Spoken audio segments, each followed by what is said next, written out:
All right, do you want to call it into order? 6:58, East Greenwood Central School District Board of Education, March 8th, 2023. All board members are present. That's excellent. With that, please rise and join me in the pledge of allegiance. Pledge allegiance to the flag of the United States of America, and to the republic for which it stands, one nation, under God, indivisible, with liberty and justice for all. Thank you, everyone. First order of business on our agenda is the student council. We have Emma and Ron. Welcome. Good evening. Oh, sorry. This week, some of our class and executive officers will be attending a student council leadership conference where we will meet with other schools, student councils, and share ideas as well as leadership strategies. And Spirit Week will begin next week for Columbia with days like Jersey Day and Decades Day, which is a class competition day. This week is Columbia's Inclusion Everyday Week, hosted by Devils for Inclusion. Trivia is posted every day for students to participate in and win prizes. And we're spreading awareness for inclusivity. And on Friday, we're all wearing red to show our support. And finally, we are discussing fundraisers and ideas for this year's annual student council manager. That's all we have today. All right, thanks. Everything. Moving on to the next order of business is the approval of the draft minutes for February 15th, 2023. Looks like Michelle and Emily were not at that meeting. Any questions, comments, revisions on the minutes for February 15th? Seeing none, any motion to approve that? Jen, second. Lean, all those in favor? All those abstaining? Approved. Moving on to our board forum. I'll start on my left with Cheryl. Cheryl? All good. Michelle? John? Good work. Jennifer? Kathleen?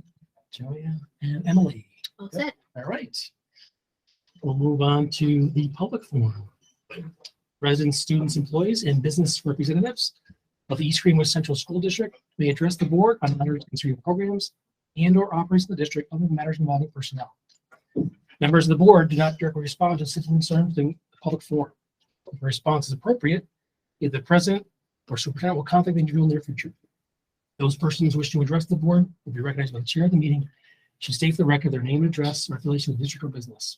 While the board does not wish to infringe upon free speech protections, it must be stressed the business forum is not deemed to be an open forum. The board president will conduct the forum for the ordinary efficient operation of board business. In addition, any remarks would be considered defamatory or stigmatizing or prohibited be declared out of order. All comments shall be limited to 5 minutes. Is there anyone like to address the board this time? No? No? All right. Now we'll move on to our next order of business is the reports and presentations of the superintendent. Yes, thank you, Mr. Buno, and welcome everybody, members of the community, those that are participating here in person and those that are participating through the live stream. We do have a couple of guest presenters providing information regarding important issues that will affect and are affecting the East Greenwood School District. Assemblyman John McDonald sent a note today that he is going to be able to participate this evening, but remotely. So I'll ask Mr. Goodwin, is he on at this point? So we will wait on Assemblyman McDonald and go to the next item, if that's okay with everybody. Sure. It is my privilege and pleasure to introduce Dr. Gladys Cruz, who is our district superintendent for Questar BOCES. And with her is Kim Sparkman, who is the principal of the STEM High School. And walking through the door at this point is Anthony Tabey, who is the Chief Academic Officer at Questar BOCES as well. So the leadership of the BOCES is here to talk to us about really what is a one-in-a-kind unique program that our students participate in. There are STEM schools around the country and across the state and P-TECH programs across the state, but what is unique about the model that Questar has created for our students is it is located on a college campus. So at this point, I'll turn it over to Dr. Cruz to talk about the program. We have current 9th graders and 10th graders participating in this great STEM opportunity. Dr. Cruz. Great. Thank you so much. It's always great to come and visit and see people I see once a year sometimes, but thank you for the invitation. We are excited to have you, to have our students who are really your students with us tonight, who are the stars of the presentation tonight. Very quickly, I wanted just to share with you some of the priorities at the New York State Education Department. So the Board of Regents and the New York State Education Department are actively involved in revising the graduation measures and what a high school diploma means for New York State students. They have created a Blue Ribbon Commission. I am happy to inform you that I am on that Blue Ribbon Commission, and we've met already 4 times. We have a meeting scheduled this month, and every month when we have these meetings, I share a thought exchange link with our superintendents to share out with the community. So you all have an opportunity to also provide feedback to the Board of Regents and the New York State Education Department. They have also been focusing on excellence, equity, and access. And with that, they have created a new office. They have hired new personnel. I have shared with the superintendents the link to all those resources. They are going to be reaching out to all of the districts. We are creating a task force regionally, and they're going to be creating a statewide resource task force. So they will be giving resources and supports to districts statewide. Another priority for the state has been the New York State certifications, and they have been working to streamline some of the certifications. They have created easier ways to get certified in New York State, and right now they are focusing on reciprocity with other states given the shortage of educators in our region and across the state and across the nation. So we'll be able to they are going to be working on that reciprocity process so that it is easier for other states certified teachers to come and teach in New York. So, and the last one is they've been having a lot of conversations around expanding opportunities for students and the concept of regional high schools. We actually were a little ahead of that because we created Tech Valley High School 15 years ago. And it's been very successful.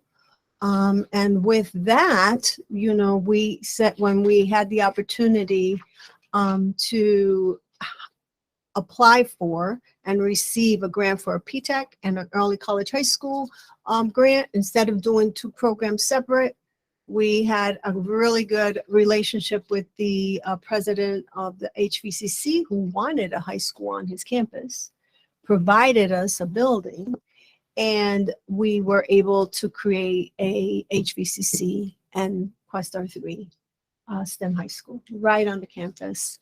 And with us tonight is, as Mr. Simon said, we have Anthony, and we also have Kim. I'm going to turn it over to Kim Sparkman, who's the principal of the high school, so she can give you an overview of the school, and then we can have a conversation, answer any questions.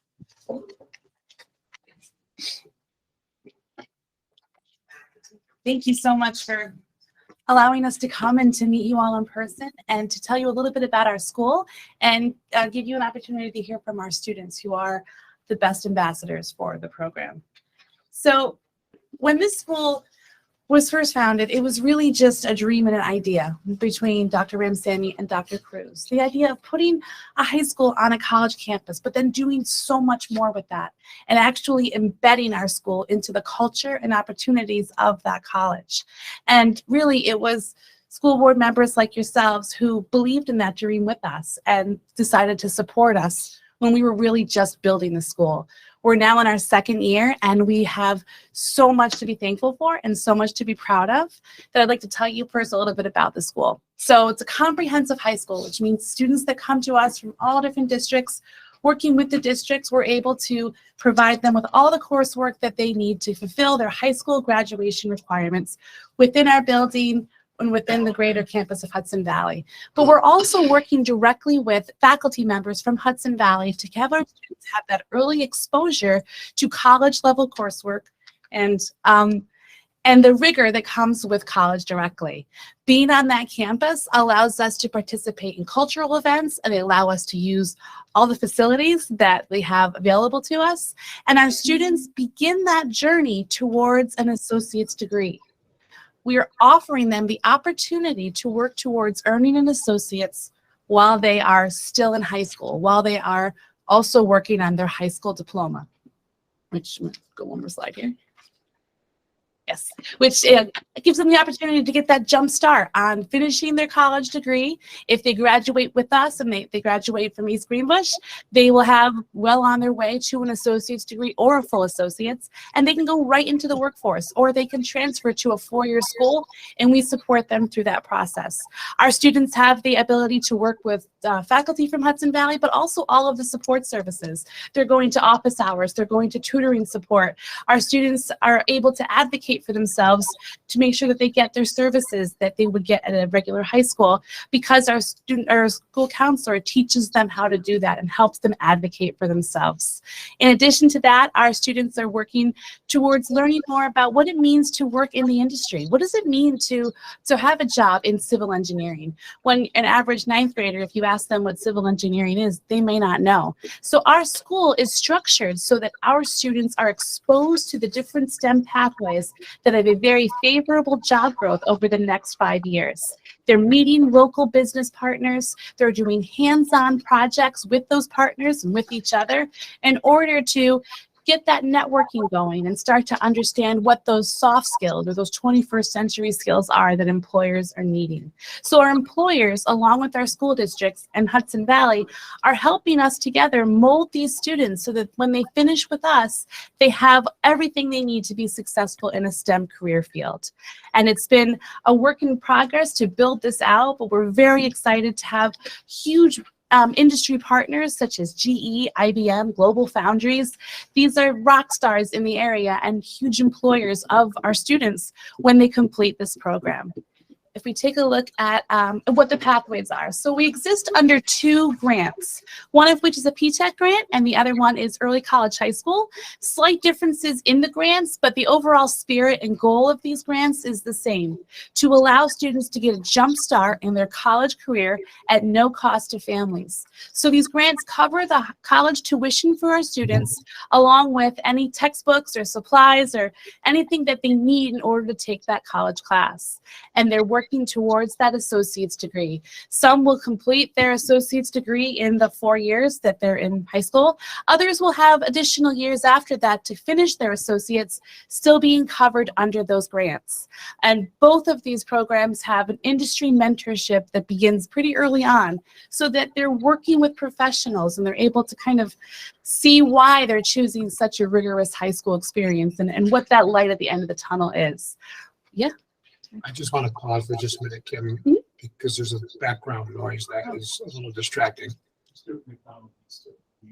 Okay, so I know that Assemblyman McDonald is on the meeting now. I'm just going to ask Assemblyman McDonald, we're receiving a little bit of feedback from, I believe, the Zoom. I wonder if you could give us a courtesy to mute your microphone, please.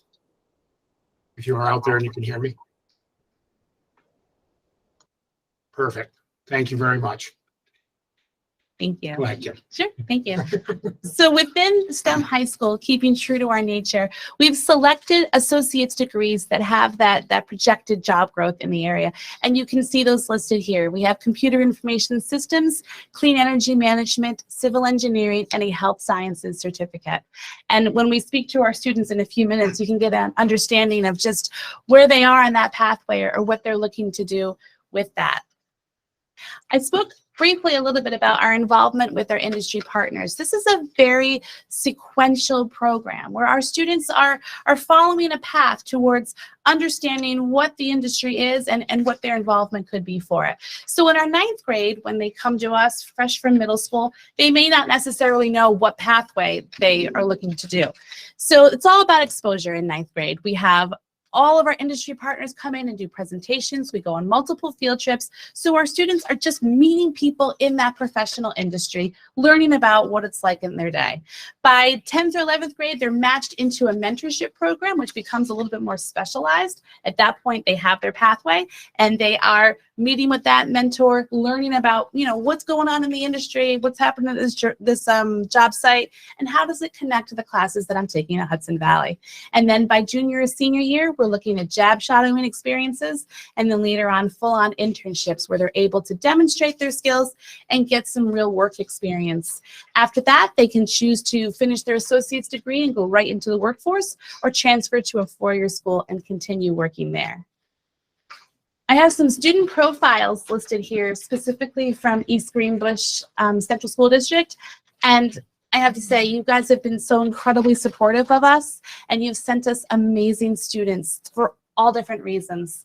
We'll hear from our students in just a second, but I put some highlighted facts about some of the students up here. And some of those students who are listed with bullets up there are in this room now, others are not. So it's kind of just cool to see in the 2 years what they've already accomplished, and just how much they have dove headfirst in to be able to take advantage of all the opportunities that Hudson Valley offers, that we can offer within our high school, and still keeping that connection to East Greenbush.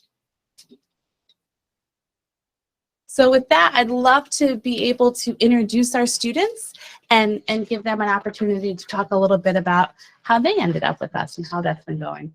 So just to, I can move this. Okay, so just to start off, I'd love them to introduce themselves and tell us what grade they're in. I'm Bobby. I'm in 9th grade. I'm Megan. I'm in 9th grade. I'm Benjamin. I'm in 10th grade. Thank you. And just a kind of leading off question of what made you guys decide that you wanted to try out STEM High School? I just moved to New York, and I thought it'd be a really cool experience if I could, just you advertise college credits and college classes weaved into high school, so I thought I'd give it a try and see how it went. I've always kind of looked into getting into work as soon as I could.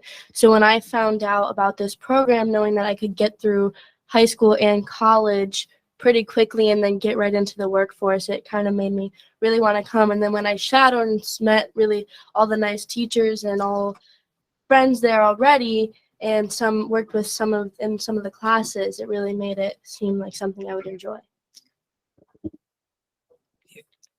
Basically the same thing as Megan. I really joined the school for the collaboration part, because it's basically all hands-on activities, especially in our design, drawing, and production class. There are so many different opportunities, and I thought I'd give it a try because of all the collaboration and innovation projects. Can you tell us a little bit about what opportunities you've taken advantage of by coming to our school? Yeah. So a lot of specifically the guidance counselor, he always comes to all the classes and asks us if we need help with anything, and makes our lives like a lot easier with that aspect. So we don't have to we still keep track of our work, but he helps us with some of our stuff. We also have a bunch of different after school activities that help us maintain our schedules and all that. So one of the things that we have started getting into is we both have just started our first college class this spring, and we also just had the New York Power Association come in yesterday and start to learn about what kind of internships and working we can do with them, which I really enjoyed because that is something I kind of want to get into with the computer work and all that. So that kind of was a big thing for me. One of the utilities I've taken advantage of this year was actually the college tutoring program. I took a college level science and I needed help studying for a test. So I was able to go into their tutoring program with my Hudson Valley ID card for free and get help learning for this college class. It was cool. Can you just tell them what is one thing that you really like about it? I like the fact that it really weaves in the college classes really nicely in with the high school classes. Like, for example, once you take all of like the base classes you need to get regular Regents diploma, instead of taking the college classes to get an advanced Regents diploma, you can take the Hudson Valley classes, which don't necessarily give you Regents credit, but you earn college credits doing them, and that's what I've been doing. I really think that we get a lot of good support from the teachers, and even our principal and our guidance counselor help a lot. And I know I have gone a few different times to go and talk to my guidance counselor about different things that I can do to really get the college pathway that I would like, and to really get something or achieve a job that I would really interested in. Again, the collaboration part is really a big part of my reason I went there, because a lot of also the innovation. There's so many people there that can help you out with whenever you need something. All of the time, there's always people asking like, "Do you need help with this?" The teachers always, "Do you need help with that?" It's a really nice school too, with for collaboration and like supportiveness. I'd love to open this up to any of you who may have questions that you'd like to ask our students directly. They will answer truthfully for sure. So Megan, we heard from the gentleman on your right, and he moved to the area. So what about you? What did you do in 8th grade, and how about you as well? So I have been in New York my whole life, and I actually had gone to Holy Spirit from kindergarten to 8th grade, and I had 5 kids in my graduating class at Holy Spirit. So to go from 5 kids to Columbia and having that many kids was actually a really big scare for me. And then one of my teachers actually at Holy Spirit saw one of my friends in a video on YouTube about STEM High. And when I saw that, I actually started looking more into it. And I was like, oh, this could be something that really benefits me. And then I went and shadowed and went to an open house, and my family came to the open house and we got to look at it. And then I was like, yeah, I really like this. So then I applied and I got accepted. Excellent. That's excellent. Yeah. Yeah, same thing with Megan. I've been in New York my whole life, and I went to Goff and Red Mill all throughout my life. It was actually kind of big because I'm used to like more people in the school, to like, and then going down to like Different adjustment. yeah. And in my 9th grade class, there's only I think 29 of us, and in the whole school, I think like 60. So I like it a lot more with the smaller amount of group, because there's a lot more like availability for group projects and like, again, collaboration. So yeah. Great. So quite a variety in this small group here. So excellent. How does it feel to be on the Hudson Valley campus at your age? Is that It's really cool? it's really cool because you get access to anything with your ID card. So I mainly sometimes go to the library, and it's a lot more than like from like little like Red Mill, the elementary school, where you have to like check out a book and then like return it in a week. Yeah. So you can keep books for a while. And then having access to all the like tutoring programs, as Ben was saying, and also help around. It's a very nice experience. It was definitely a big change going onto a college campus, but I had been to Hudson Valley before for previous things with other family members and stuff like that. So kind of knowing the area and everything made it a lot better. And I actually do have a family member that works on Hudson Valley campus. So it was really nice knowing that if I needed anything, he gave me his number and I could text him if I needed anything. But I really haven't had any problems at all there. Being on a college campus was a bit overwhelming at first compared to like going into a normal school, you know. There's a lot more buildings, but kind of helped that some of the college courses that I took were online to start out with, so that really helped. And I know that the kids go in groups. There's adults always involved because it is an older Yeah. the first population of the time campus, so it's safe. They have a college class. Mr. Hunsinger, our counselor, walked them over to that college class. The very first time we took pictures, we kind of embarrassed them a little bit, like parents would, but they go inside. And then he also, anytime they need to go to office hours, he takes them on that way, and we have a travel in groups policy throughout it. And public safety knows every one of our students. They're right across from the quad, and they come into our building every day. Our students do not blend in on campus, so you can kind of tell us them high student and feel very safe there. Any other questions, board members?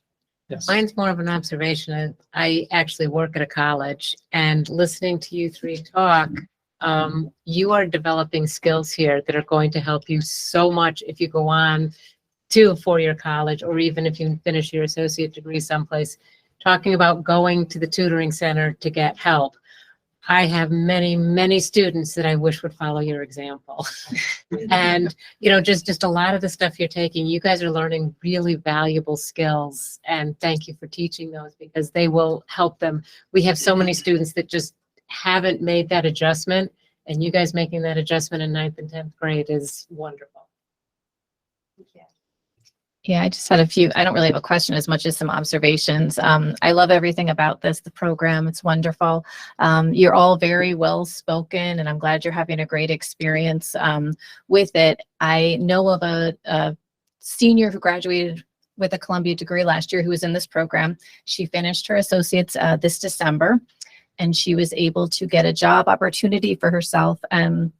She's on a plane to Italy right now. So it was just wonderful experience for her. So I wish you guys all the best. Thanks, Jennifer. Mike, I'd like to say something. Sure, Wayne. The name is Wayne Prado, I'm a trustee. So we're so proud. We're proud of how many people here at Hudson Valley. Hudson Valley is basically a college for local community people to experience work, training for work. We get calls from all over the place. And in the Albany County and all the rest of the counties around here, we have tens of thousands of people who have graduated out of Hudson Valley. And they all make great jobs, you know. So I'm proud. I wasn't expecting you people to be here. I just, but thank you very much for coming, and we're always continue on advancing Hudson Valley, make it better and better for everybody. Thank you. Mr. Simon? Other Yeah. questions or comments? I just had a question of the students. I know you're only in 9th and 10th grade right now, but you talked about the pathways in the program, computer information systems, clean energy management, civil engineering, and health sciences. At this point in the program, do you know where you might be directing your learning in any of those pathways? Do you have an idea at this point? Yeah, actually, right now I'm taking programming and logic 2 as a college class, and this week's midterm week, I took the midterm right before I came here. So I have not fully sat down with my guidance counselor and picked a pathway, but I'm kind of looking into going into the computer information systems and seeing how well that will go for me. I just have to Very good. figure everything out right now.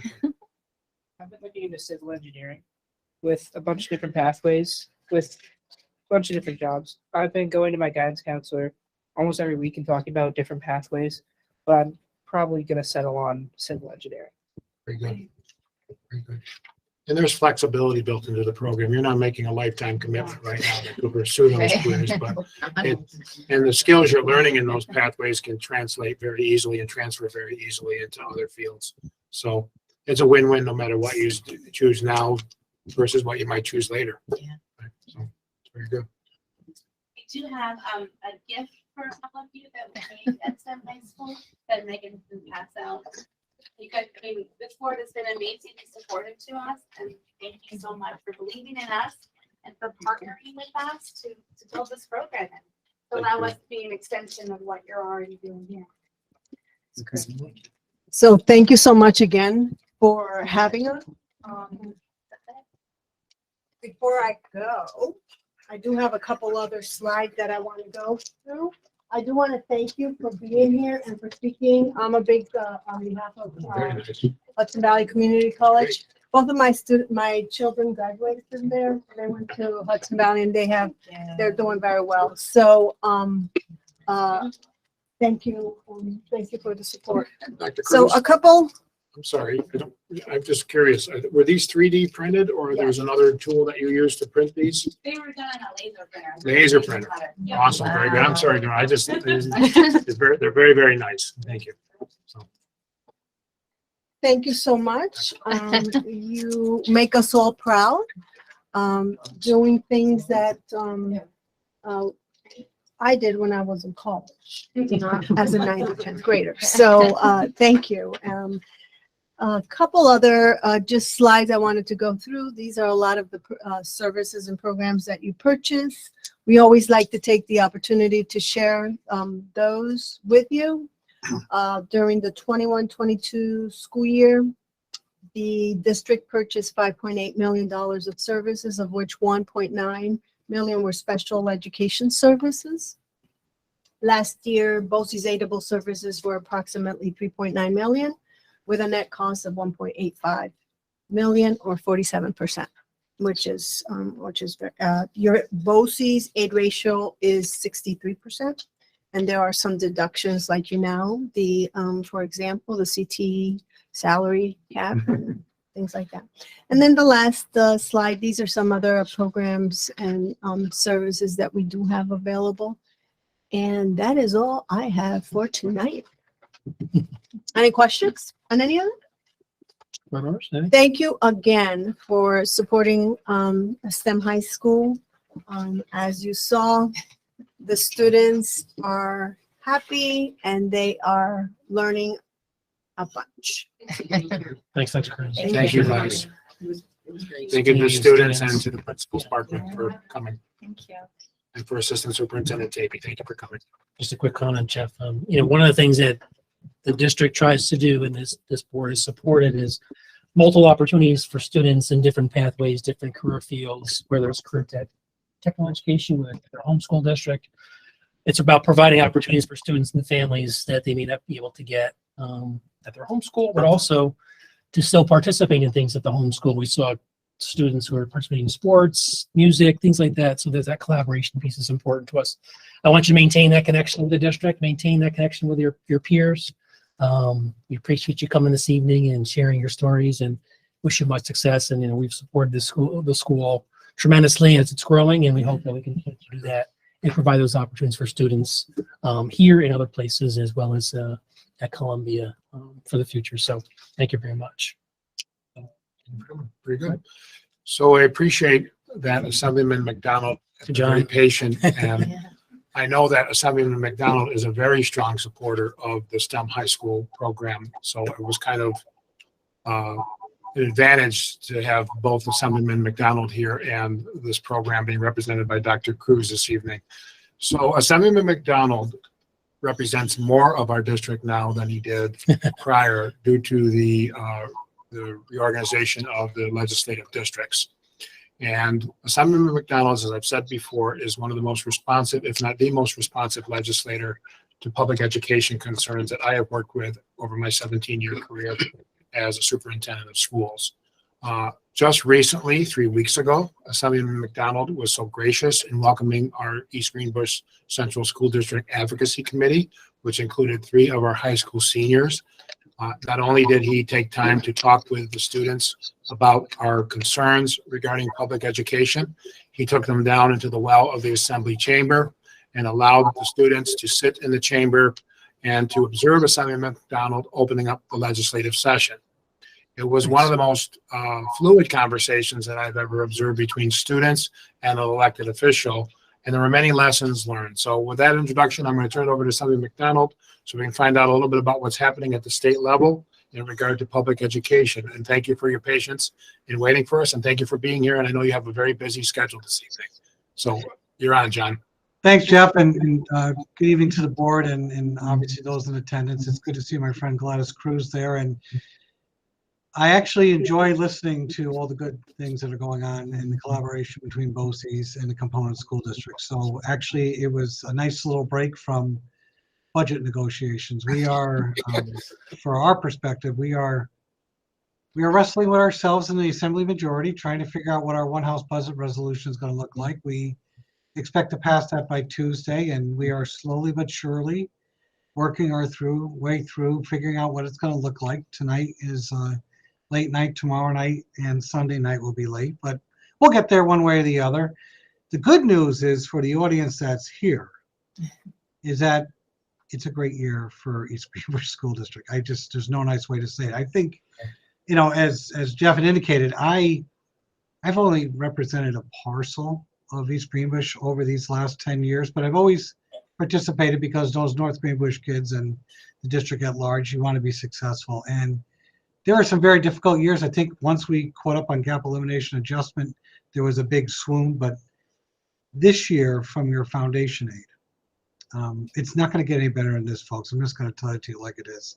We finally are fully funding education at where it should be. This is an initiative that the governor committed to last year, and you're seeing it play out fully between last year's budget and this year's budget.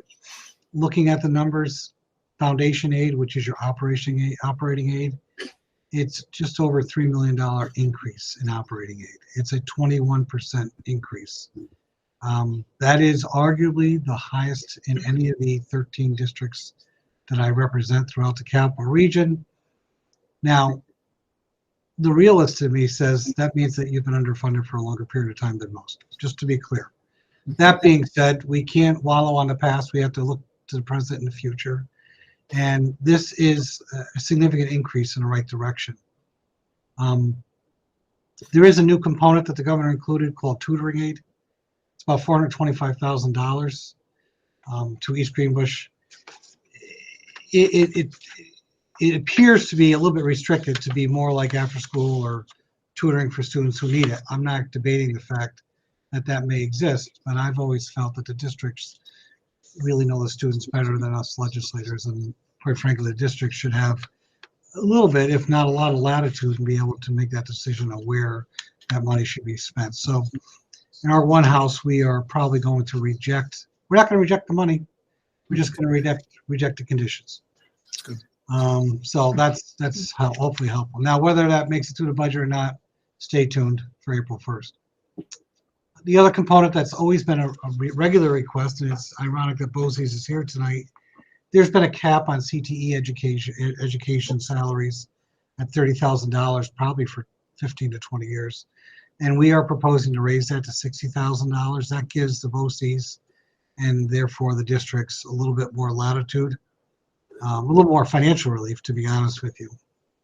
And the other thing, and I tend to lose track of all the different UPK programs that are running out there, but we're trying to level up the UPK tuition per student per head. Depending on when districts adopted UPK, or if they adopted, because some still have not, there's a different price per child. It's terrible to say a different price per head. That's the way it is, or per slot, we should say. And this is to level set it. We're proposing to bring them all to $10,000 a slot. Plain and simple. That, for many districts, is a significant increase if it holds. And that's if it holds. But, I think overall, we're really moving in the right direction. We're trying not to put handcuffs on it, to be honest with you. I like to use the word guardrails, but sometimes we do put handcuffs on what you can do. And in this situation, I think we're striving our best not to do that. So we are looking good overall. We are moving towards an on-time budget, which will be April 1st. And that's always been a priority for me, whether it's good or bad, let's get it done with. Let's move on. Let's fight the fight, get what we can get, and then give you surety so you can go forward to the taxpayers with whatever you want to propose. But I will say this as a foreshadowing. New York State is very heavily dependent on the wealthy to stay in New York. And there's a reason why. We tax them, and we tax them handsomely. And it's a function of high earners of personal income tax, And it's a function of Wall Street and those high-paid individuals getting significant bonuses. Now, there is a subset of the population that's very jealous of those individuals. I get it. However, we make money when they make money. And unfortunately, the way things are going with Wall Street and those who follow it, the gyrations are enough to make you nauseous. We are probably in for a couple lean years the next 2 or 3 years. So we're going to do our best to maintain what we're doing at this stage of the game. But, you know, I would not spend all this money in one place. You have to be judicious. Districts have asked about the fact that you are limited to a 4% fund balance.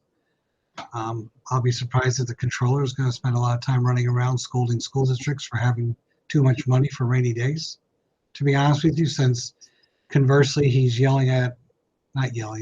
instructing local governments other than school districts that they have to have a 20% fund balance. And this is the odd dichotomy about education, is that, you know, you should be able to plan with some surety, be able to responsibly use fund balance when you need to, but when you don't need to use it, allow you to build it up so that you are prepared for a rainy day. We do that. I like to think we do that with our households. I think many people do, but that may not be the case all the time. But that's all I have to offer right now, but I'd love to accept any commentary or questions. Board members, any comments? I usually look at Mr. Dunn first because he always has a comment. How are you, John? John Similar. Dunn here. Good to see you again, John. Yes, and I have to tell you, I am very pleased that you are officially my representative now. So I really thank you for being accessible and advocating for the kids for this school district, even when they weren't all your kids. So that doesn't go unnoticed. You did steal my thunder because my first question to you was asking you to address the universal pre-K conversation, because that's something we're wrestling here in East Greenbush. We have a lottery system right now, and if we get that cap released, it would allow us to be able to plan and expand the program, because right now we're only servicing a small percentage. And as you know, in this district, being familiar, we're advocates of early activities, early interventions for greater success for the long run. So I really applaud you for driving that message, because if you could take one thing away from this school board as united and straightening out the universal pre-K and getting opportunities for all kids. Mm-hmm. And the second thing, and I was so happy to hear you say, was about how New York State is bleeding wealth right now. And there's going to be ramifications for that. And I'm glad to hear that Albany is focused on that, because, you know, we get a lot of mixed messages, a lot of competing interests, and a lot of upstaters, you know, we're going to suffer immensely from the loss of tax base, even at a greater rate than downstate. So I'm really glad that you guys are having an honest conversation about how we can retain people and retain the innovative history that New York has had in regards to being the #1 state. And I think that's really important. And I'm really glad to hear that you're having that conversation. You know, it's interesting. I'm going to offer this, John, and you raise a good point. And just to be clear, I don't think I'm in the majority on that thought process, but we're trying to spread that idea. It's interesting when you look at our white book, which is on our assembly page. We have a very deep economic team that does it's apolitical. They go and look at the numbers. And when you look at the outmigration of New York State, to be honest with you, if you look at it region by region, there's 10 regions in the book. The capital region is actually one of the few that continues to grow. We are up about 1%. That's a little bit anemic in my eyes, but most of the other regions, Mohawk Valley, are down 0.1%. Buffalo area is about the same. North Country, down 0.1%, which isn't bad. The interesting part is where the loss is the most is New York City. Right. 3%. That's significant. And you know why they're leaving? You know where they're going? Everyone thinks they're going to Florida. They're going to New Jersey. They're going to New Jersey because housing is less expensive there. So that's why, and once again, I'm not trying to be political, but when the governor talks about this housing compact and building more housing opportunities, it's basically to build more supply to meet the demand, which will eventually have at least a leveling off of the rents that people are struggling with. And I can tell you, as one who is partially supporting a daughter in New York City. I am amazed at the rents that are going on down there. I mean, something the size of my office goes for $3,000 a month without batting an eyelash. So we've got to look at this comprehensively. I've been encouraging the speaker to really name a why are they leaving New York task force. I personally think there's a lot of simple reasons why people are leaving. First of all, people like me, we're at a point where we don't have to come back to work on Monday. We could retire. We really could. And that I'm at the baby end of that. I'm at the tail end of the baby boomers. That being said, there's other reasons, and we need to give them a reason to stay. Reasons why I like these programs, like the early college programs that you're seeing these students participate in Hudson Valley, it gives them an opportunity to get an advanced education or to get into a skilled trade early on so they can stake their claim and make their mark. And we need to do everything we can to stop the drainage out, but also to give our young folks a reason to stay. So thank you, John. Well, I think that's a really great conversation. And one takeaway from that in regards to how it relates to this district and the things that we hear from the people, we love where we live. We love New York State. I love what New York State has to offer, but that message isn't reaching everyone. It's not, everyone doesn't feel that way. And for young families, it's just becoming increasingly more difficult with a lot of the costs and the imbalance in representation. And a lot of people are just are feeling disconnected from what the true benefits that the state have to offer. I mean, it's the state holds the largest state park in the country, bigger than all three of the major federal ones combined.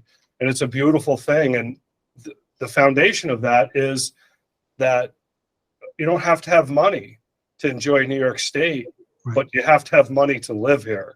And that's where and to hear you advocate for those things that the constituents in East Greenbush are talking about, I think is really an important message. And hopefully the rest of your colleagues will listen, because my lake house up north is inundated with license plates from New Jersey on Saturday and Sunday. So I hear what you're saying. You know, I just add one more component to that, because I know there's maybe others with questions. Our speaker always starts, well, our speaker's from the Bronx, right? So he's a city guy. And, you know, he has to be progressive because technically that's what the assembly is. He started off his beginning of the year speech talking about our number one priority is to make sure that New York State is livable. And it's livable when it comes to being able to afford a good education, to be able to afford housing, to somehow get a control on our energy bills, which is a challenging thing in this day of climate change. And we've got a lot of work to do there. So I appreciate that feedback. When I moved from representing the lower wards of the city of Albany to East Greenbush, I kind of sensed a little bit of a temperature shift on certain issues. And I think, John, you're proving that right. Thanks, John. Board members, anything else? Any other questions? Yeah, actually, Kathleen? as you were talking, Mr. McDonald, you also mentioned, making it livable, that universal pre-K and expanding those education opportunities for young children and their families. That's money that they don't necessarily always have to be spending on daycare. So that is making things livable. So housing is important, and so is education. I could not agree with you more. And to also expand on that, another priority that we continue to push on, and it's a multi-year plan. This is year 2 of 4 years in regards to additional $7 billion in childcare too. We are providing enough resources to the county so they can expand their subsidies to families. So, families with a little bit higher income can actually have affordable childcare. We are also supporting the creation of new childcare centers. And just as importantly, we're investing in that workforce. That has always traditionally been a just above minimum wage type job. And when you look at the precious little cargo that they're taking care of, they deserve more than that. Thank you. I think Assemblyman McDonald, my name is Emily Steinbach. This is moonlighting, right? My day job is chief of staff at the Office of Children and Family Services. So I appreciate bringing up childcare, and that's what we do every day, all day, one of the many things. But yeah, I think that, childcare deserts are real. And, even my own personal account, I have children, we have another one on the way.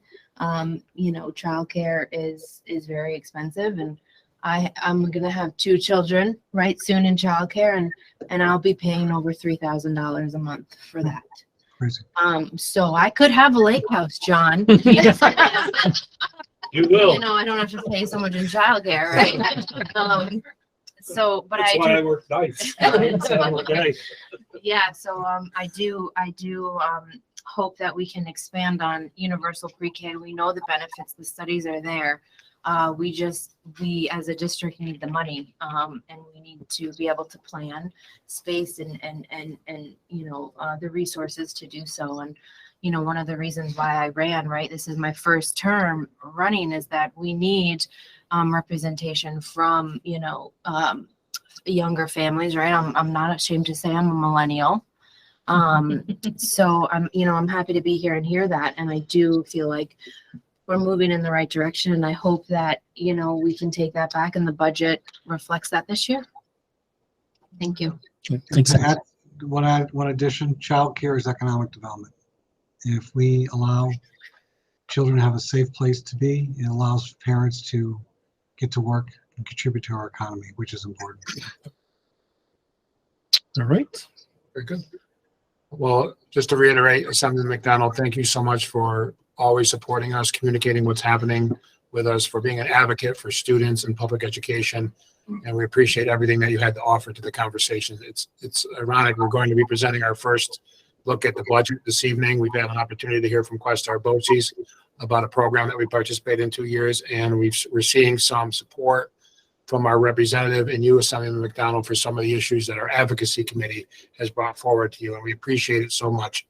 Everything seems to be aligning really well for the interest of the East Greenbush Central School District community, and so your leadership is appreciated. Jeff, thanks to you and your team, but just as importantly, thanks to the board. I know it's not an easy job, and at times it can be frustrating. Hopefully this budget process this year at least will be a little more rewarding for you. Thank you. Good night, everybody. Thank you.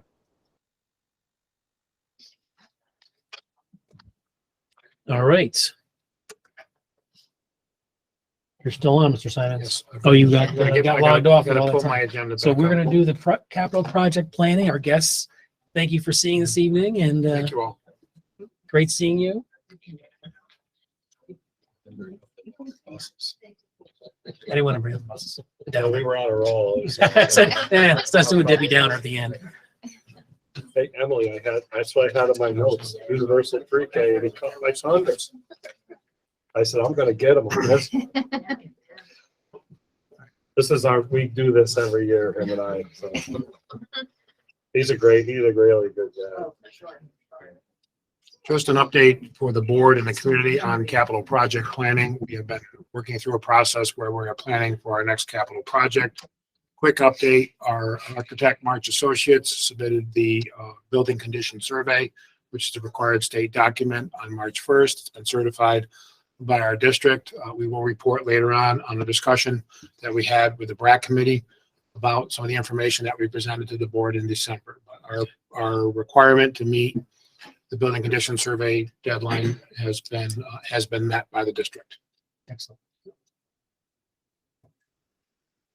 So at this point, with a little help from Mr. Goodwin, I'm going to take a little time to present to you the very preliminary presentation of our proposed 2023-2024 budget. So at this point in the process, we are still very early on. We're looking at both the expenditure side of the budget as expenses are projected for next year, as well as the revenue. And entering into this budget and all budgets in the past, the board's direction to me and guidance to me is to ensure that the proposed spending plan for the next school year aligns with the board's priorities, which are reflected in the board's goals. So this evening, there's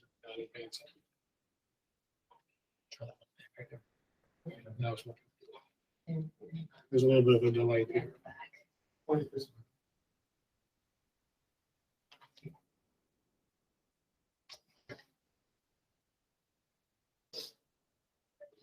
So this evening, we're going to talk about how the budget supports our Board of Education's goals. Our goals were revised earlier this year to reflect where the district wants to go, particularly after the experience of assessing our academic status as a district, our academic achievement, but also looking very closely at post-COVID experiences that we wanted to get back to and provide to our students.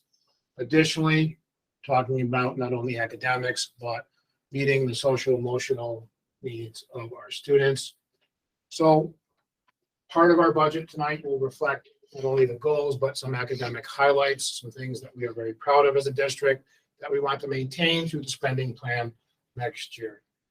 Importantly, we'll take a look at some historical data regarding the district's proposed budget increases each year for the last 6 years. We will also look at the proposed tax levy in comparison to the tax levy cap and where our district has landed in terms of our budget over the course of the last previous years. Additionally, Mrs. Wager, our Director of Business and Finance, at the last meeting, reviewed the formula for the tax cap for the public's purposes this evening. I will explain how the tax cap works.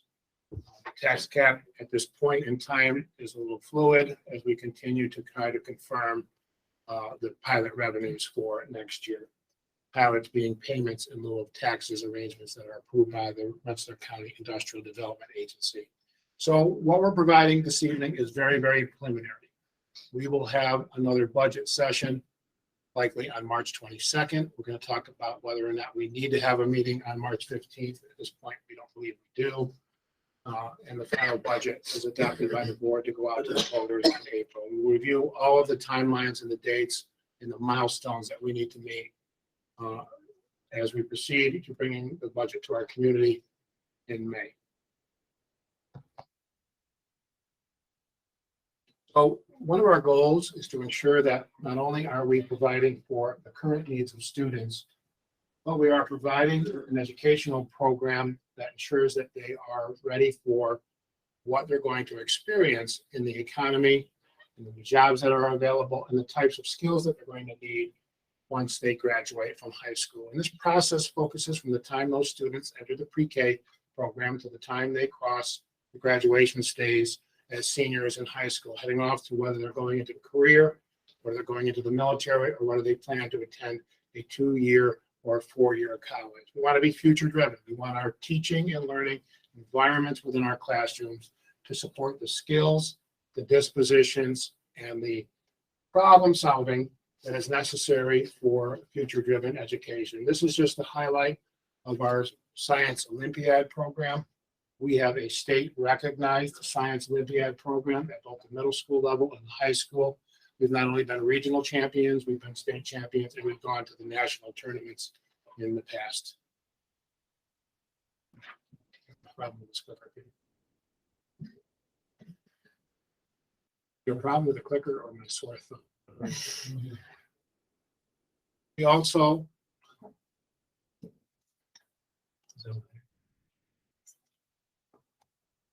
There you go. We also, over the course of the last couple of years, have had an opportunity to offer summer programming. And the purpose of the summer program is to ensure that our students can recover from COVID and to address some of the learning loss. But in that program, we also want to be future driven. We want to make sure that our kids are engaging with technology through Peter Goodwin, Technology Committee, and the help and support of our teachers and support staff. We have students engaging in technology in different ways than they have in the past. Peter, can you advance the slides for me? Sure. Okay. The goal of the board is also to ensure that we are whole learner focused, not only focusing on the academic needs of the students, but we know that learning is both social and cognitive, and we want to address the needs of the whole child. Their academic needs, their mental health needs. Mental health needs have become more of a concern and a priority across all of the schools in our country. We are experiencing the same trend. We have made decisions to expand the access to mental health services within our school district, including not only increasing the number of counselors and social workers we have over the last couple of years, but we also have unique arrangements with Rensselaer County Mental Health to provide for a mental health clinic services within our middle school and our high school, and we maintain a prevention specialist from the county who works with students who may have indicators of drug, alcohol, and substance abuse. Additionally, we also arranged this year for an arrangement with Start Children's Center to be able to provide for students who may be experiencing barriers to learning, such as attendance, food concerns, or other issues that may be preventing them from being successful in school. And it's a new program that we have at the middle school. This particular slide captures the engagement that is necessary to ensure that our students are meeting their academic needs, their mental health needs. We have a picture here of one of our CSTEP students engaging in a ropes course activity that was provided for them on a field trip. And we also have experiences where kids are working with partners, learning not only music, but learning how to work together. This is occurring at Janae Elementary School. Additionally, highlighting our pre-K program, that's been a major conversation that we've had this evening. We have our pre-K little ones engaged and working together, learning social skills, learning cognitive skills, and learning to be able to use some of their kinesthetic skills in working at our pre-K class at Red Mill. Additionally, we highlight our students who are recognized as Students of the Month. We celebrate the achievements of our kids. This is the Goff Middle School Students of the Month being recognized for their excellence in academics. Next slide. I often say that safety is baked into the DNA of the East Greenbush Central School District. We are very, very ahead of the curve in terms of the safety programs that we offer our students. Safety not only from a standpoint of physical safety and the infrastructure to make sure that if there is an issue that occurs in which our school may need to implement some of our safety protocols, that we have the technology, that we have the training, and our staff and our families, students know how to respond to that. But also safety in terms of feeling emotionally safe in our school. We want every child that's in our classroom or in one of our programs to feel like they belong. Additionally, we want every adult who works for us to feel like this is an inclusive environment where they are accepted, where we put them in the best position that they can be to be successful in service to the students. Highlighting this, we have implemented some programs to bring awareness to our students. This is an example of a program that was brought in to provide children experiences that they may not otherwise experience, learning a little bit about the Chinese New Year. And additionally, thanks to the advocacy of Mark Mann, our board vice president, and a lot of work that was done by Rensselaer County, we are the first district now, and Wanda McQueen, the first district now to have ready to implement on all of our buses the stop arm camera system at no cost to the taxpayers. Why are we talking about that in the context of the budget? Because everything works together. Our advocacy for this program, in combination with the procedures and the infrastructure that we put in place, all works together to create a safe and inclusive environment. Next slide, Peter. Additionally, we have great partnerships in the school district, and particularly with our first responders. We highlight the relationships that we have with police, firefighters, emergency personnel. Last meeting, 2 meetings ago, I think, the Board of Education approved a tax abatement incentive for our volunteer firefighters. We know the services that we get from our community, and we're very active in terms of the support that the law enforcement agencies, firefighters, and first responders to provide for each school. They sit on our safety committee meetings. They talk with us about things that we can do to strengthen the school district's safety plans, and we want to continue to have those relationships and opportunities provided as we put together the spending plan for next year. Next slide. We are a district in good standing.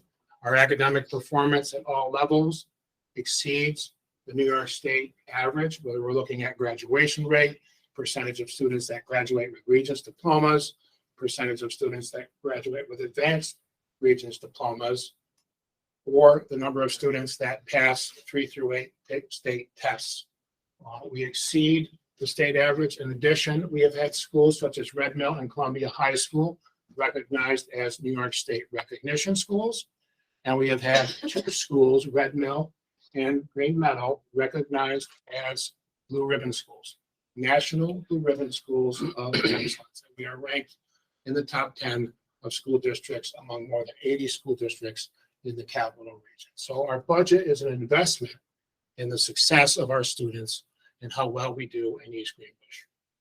Next slide. Additionally, as we move towards presenting you with the preliminary budget information, our budget is designed to continue to provide programs, services, and the resources that the students need to continue to maintain success, both academically and through their social emotional needs. Additionally, our board has had an expectation that would be as efficient and effective as possible in deploying the taxpayers' resources. And so we really do balance our needs for our students against the community's capacity to pay. Also, we want to maintain long-range fiscal stability. And it's very important for our district not only to look at the budget from one year to the next, but also how are decisions that we make now in planning for next year's budget, how are they going to maybe impact future boards, future district budgets, looking not only 1 year at a time, but looking at multiple years. For example, there have been years in which the district did not receive the level of state aid that we're receiving next year, but because of good fiscal planning and long-range planning on the part of the board, the administration, previous administrations, previous boards, we've been able to weather those storms. Next slide. As we move into the numbers, Mrs. Wagner has put together some averages that I asked her to look at. This graph represents the last 6 years, looking at the tax cap, which is the amount that New York State, under the tax cap formula, would have permitted us to raise the tax levy versus what the final budget actually did. So the tax cap is represented in the blue. And you can see, for example, over the last 2 years, while we could have raised taxes in the current school year 4.94%, because the board was sensitive to the needs of the community as we recovered from COVID-19, in combination with the fact that we were receiving our first down payment on the foundation aid that was due to the district, and also because we had received the federal funds, we were able to offer the community a 0%. We made the decision to forego that 4.94% tax levy increase based on those 3 factors. The prior year, our tax cap was 1.28%. Approximately $560,000 is raised in the district through the tax levy for every 1% increase in the taxes. So even the prior year, we had a 0%. The board has always, in both my time and before my time over the last 6 years, kept the budget for the East Greenbush community below the tax cap. Next slide. The tax cap is represented by a formula that really is not a 2% tax cap. Our starting point is generally looking at the current tax levy, which is $58.3 million. So 1% of that is 583. I said 560, it's really $583,000. 1%. The tax base growth factor is a measure of what is happening with the tax base within the school district of East Greenbush. And the tax base has been growing within East Greenbush. Last year, the tax base was growing at the fastest rate of any district in Rensselaer County. That tax base growth factor next year is not as high, but the tax base is still growing, and we'll show you a chart that indicates that. So we take that tax base growth factor, we multiply it by the current tax levy, and we get a subtotal of $58.8 million. We have to factor in payment in lieu of taxes agreements. These are generally businesses through the economic support of the Rensselaer County Industrial Development Agency who receive agreements that abate or reduce the taxation that those businesses have to pay, typically over a 10, 15, or 20-year period. And there's a phasing generally of them up to full taxation. the pilot revenues that we received this year get added in to the formula, because the more revenue you receive in pilot payments, the less the tax levy can be increased. If your revenue from pilot payments is going down from one year to the next, the amount that you can raise through the tax levy increases. So we added in, now we have a capital exclusion, which is the principal and interest that we pay on our previous capital projects. That portion of the budget is exempt from the tax cap. So we subtract that and we come up with $61.9 million. And now we multiply by the allowable growth factor in the levy. And what does the 1.02 mean? Under the tax cap formula, it's the starting point is inflation or 2%, whichever is less. So inflation right now is about 7 to 8%. So we go with the 2. There have been years when you look at the tax cap where the inflation rate or the CPI has been much less than 2. But our starting point is 2 because we have to go by the lower number, either 2% or the rate of inflation. So we come up with a subtotal, and then again, we see that our pilots have to be subtracted. And at this point on this tax cap calculation, we're saying that the pilots' revenues this year compared to next year will be the same. As we've learned more information, and we'll present this next time, and you'll see this later on in the revenue projections. When we talk about revenues, our tax cap is, or excuse me, our pilots are going to change a little bit. Our pilot revenue is actually going down next year a little bit. So that actually raises your tax cap. But right now we have the tax cap at 2.61%. Given everything that we calculated. So what that means at this point is we only need a 50% vote to raise the local tax levy 2.61%. Next slide. This is a graph representing the tax base growth factor, what has happened to our property values within East Greenbush. Again, last year there was a spike because the value of the properties were increasing quite a bit. This dip, to be clear, does not represent that property values are going down. That is not what this graph represents. It represents that they are going up at a slower rate than they did last year, but they are still going up. Just to tie this into something that we learned at the BRAC meeting last night, as the Capital Region Planning Commission presented the enrollment study. They do enrollment studies for 6 districts in our region. Of the 6 districts in our region, the only district experiencing growth in the kindergarten birth rate is East Greenbush. The only district that they do studies with that is experiencing cohort survival growth and entering kindergarten class is the East Greenbush School District. So don't be misled by this graph. We're experiencing growth in our property values. We're experiencing growth in projections of the number of kids that we will be serving in the district. And we are one of the few districts that can say that in the region. People are coming to East Greenbush to come to the school district. It is reflected in the housing market data that is in the study and is reflected in the enrollment projection study that we'll talk about at another time. Next slide, please.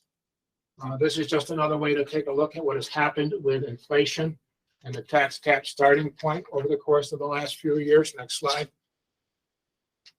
We want to take a look not only at what is impacting the school in terms of the state aid, but we also want to factor in what is happening on the average tax levy increase over the last 6 years. And this represents budget to budget, what's happening with our overall spending plan.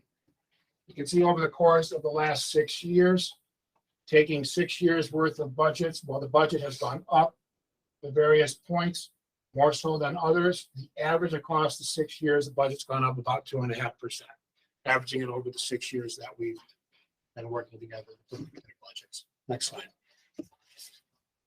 As we move into taking a look at the specifics, there are 3 areas of feedback that I'll be looking for from the board this evening. The first is we want to have a conversation about some of the additional priorities that the administration has identified that we feel will meet the board's goals, but also provide services better than what we're currently doing in the district. We want feedback on the overall budget itself, and we want feedback on the proposed tax levy as we get closer through this presentation. These are the requests as they stand at this time. It doesn't mean that all of these things would wind up in the final budget. We just want to talk about where we are at this point in the discussion. You have heard our music department come and present information on what is happening with the music department. Because of the excellence within our strings program, we have more students at the elementary school level who want to take violin, want to learn cello, want to learn and be part of the strings program. Currently, the administrators have asked for consideration to have a dedicated strings teacher just for the elementary school level. At this point, there are different people coming into the elementary schools to provide strings. I've asked Mr. Stiles to look at the schedule very carefully to see if there was room in the existing schedule of music teachers to make this adjustment without adding a full-time equivalent staff member. But we put it in the list because we want you to know it's under consideration.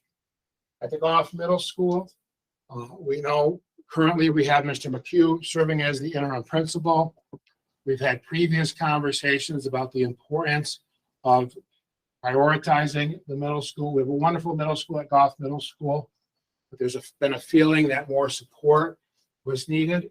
It's a very critical time in the development of our students as they transition from 5th grade into the 6th grade. They're moving from 5th grade, where they generally have 1 or 2 teachers that we work with all day, and then they go to having 6 or 7 different adults that they have to interact. Just at the time that they're at that developmental stage when they have to make friends differently from what was the smaller environment of the elementary schools. They're changing academically, they're changing socially and emotionally. And to go back to prior to 2009 and 10, those years prior when the gap elimination adjustment was siphoning state resources away from the East Greenbush Central School District, a lot of difficult financial decisions had to be made at the time. And the middle school went from having 3 assistant principals to 2. It has maintained relatively a similar enrollment over the course of the last 10 years, maybe fluctuating at various years with about 100, maybe 100 students less, but those 100 students are spread over 3 grade levels. Additionally, the needs of the middle school students are becoming more challenging. The division of responsibilities within the administrative leadership team is skewed to some degree because of the number of responsibilities that the principal of the building needs to attend to continue to move that building forward. And the restoration of the assistant principal's position that was reduced years ago would enable a better organizational structure to advance the school, to improve the overall operation of the school, to ensure that communication, supervision is better at the school, to be able to help the children transition from 5th grade into making that adjustment to 6th grade, and to assign an assistant principal to each grade level, 6th grade, 7th grade, and 8th grade, with the instructional leader of the building principal, focusing on moving the school forward academically and just a better overall supervision and more responsive to the student needs, the parent needs, and the staff needs. So I'm recommending that assistant principal position be restored next year. I know that at times it is very difficult to bring administrative positions back once they are cut. However, you look at the reasons why they were cut, there was a necessity at the time as the board was struggling to preserve programs for kids. We're in a different place right now in terms of the student needs. And we want to move that school forward to being a true middle school. At one point years ago, a superintendent said that the Goff Middle School was the jewel of the community. We've got great teachers there. We've got great students there. The administrative structure does not support the development of the school at this point. It is a struggle to attend to everything that needs to be done. to advance that school, given some of the changes that have occurred in mental health, as well as the need to help kids transition through those very difficult years with more attention and supervision. The enrollment at the 7th grade level is bumping up in order to cover all the classes and live within the contract of 5 instructional classrooms, class periods, and preparation time and the duty. There's about 2.75 FTE. These are going to either be part-time positions. There is also the potential that in the event that we are able to do the 6th class, that these classes will be covered in that way. But it's distributed among the 7th grade. Columbia High School, we have 2 part-time PE teachers that in order to cover PE, we need to make an increase. One, these are not new people. One is a part-time person at the high school. The other is we want to take a portion of Tom Labardi, who is our fitness person, and move that 0.2 into the general fund. So it's 2 people at 0.2. The reading teacher at the high school is still under evaluation. We reported at a previous meeting that we were having retirements of the 2 reading teachers at the high school, which would leave 1 there. We're not sure that 1 will be sufficient, so we put it in here as an item that's still under consideration. The school psychologist time under pupil personnel services, we're seeing more parents request evaluations. We're also seeing more evaluations coming from our resident students, East Greenbush students, who are attending private schools. And the district is obligated under the law to do evaluations to provide special education services for our resident students who attend private schools. Additionally, in the past, we talked with the board about the need to look at the overall organizational structure for our PPS program. Currently, we have a director of PPS, we have an assistant director of PPS, and this year we added a CSE chair. We want to have a CSE chair, which would be a teacher in an assignment as a CSE chair or a school psychologist at the K-5 level and 1 at the 6-12 level. Human Resources Office wants to transition to electronic documentation of their personnel files. This is a program that will enable us to do that. We're still very much operating in human resources with paper forms. This is a program that is eligible for BOCES aid and purchased through Questar. This cost of $57,000 is prior to the aid. So, and as you heard this evening from Dr. Cruz, our aid ratio is 63%. So we would get about 63% of that money back in revenue and both in the form of BOCES aid. MTSS ELA coordinator, that is currently entitled the RTI coordinator. That is the position that Lisa Mahar is currently in. That position is currently funded in federal grants. We're going to propose that position, because it has been very successful, be in the general fund budget. Additionally, because the program is now not only looking at the reading, math, and early literacy needs of our students, we're starting to look at social emotional learning and really looking at the integration of behavior, social emotional learning needs, and academic needs. So Mr. Stiles, in reviewing this need, would like to retitle the position, which is multi-tiered systems of support, which is the direction that we want to go in. E&L department chair, the E&L department is growing. We have department chairs that exist in other areas. This would be a stipend of $5,500 according to the contract. And Mr. Stiles has asked for a little more professional development money to support the social emotional learning initiatives within the district. Next slide. So a couple of items that I think we're going to ask administrators to come back and report on to the board. And one of them is the technology plan. First glance, you might say, well, why is the technology department getting so much money? And that's the exact question I asked Peter Goodwin about 5 weeks ago. Okay?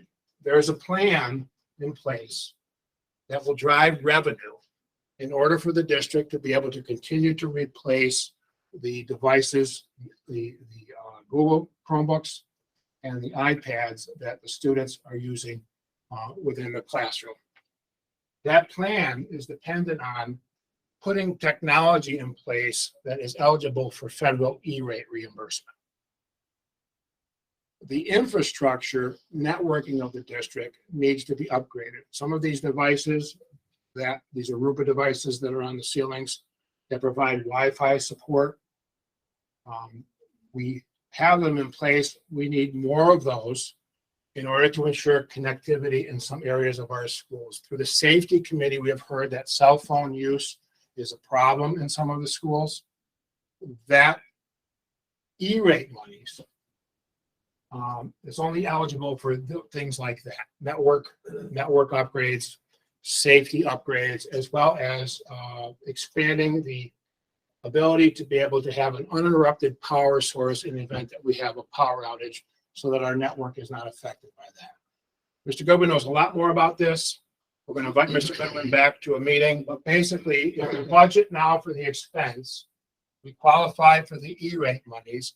The E-rate monies go into the district's revenue stream, and we use that revenue stream to continue to replace Chromebooks and devices that need to be replaced, and it maintains our schedule of replacement of those devices for the students. In athletics, we always try to support new opportunities for the kids. One of the things that Mr. Jones has asked for a lot more assistant coaches than we're recommending. However, we know that supervision is always a concern when a student gets injured or when we have to travel for an away game. So he's asked for assistant coaches, and we're recommending that we add varsity level assistant coaches in both boys and girls basketball and volleyball. Additionally, girls wrestling has become very popular. One of our neighboring districts has a state champion in girls wrestling. It is not a huge expense, but it would benefit a lot of students. And we have a number of students that would be interested in doing girls wrestling. You heard about the Fit for Life program at the last meeting. And tennis has fallen off in terms of student interest, and some districts have gotten together and they said, what can we do to encourage kids to learn about tennis, because tennis is a lifetime sport. You can play it from the time that you're little to the time that you're a senior citizen. And so some schools would like to get together and create what's called an extramural program, like our intramural program, but the kids get together and they play against one another. It's not necessarily an interscholastic league. And he's talking with 3 or 4 other districts about how that might. And this would involve kids as young as 6th grade learning about tennis. So not a lot for the athletic department, but sparking new programs and sparking new interest. The other thing that's under consideration right now, not reflected in the slides, Mr. Jones has had discussions with Troy, Averill Park, and Albany City School Districts about a combined swim team. And we have students that do participate and swim privately.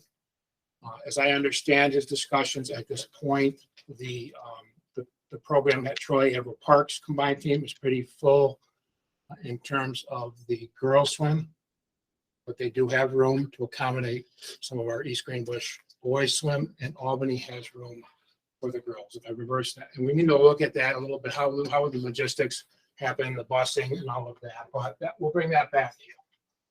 Okay, the maintenance department is looking for, as part of the replacement schedule, a truck to replace an old and aging truck for snow removal. We're going to be looking at some of these equipment needs when we do the fund balance projection to see if we can buy them out of the current year's budget as opposed to putting them in the next year's budget. Truck salter is the salter that goes on the truck.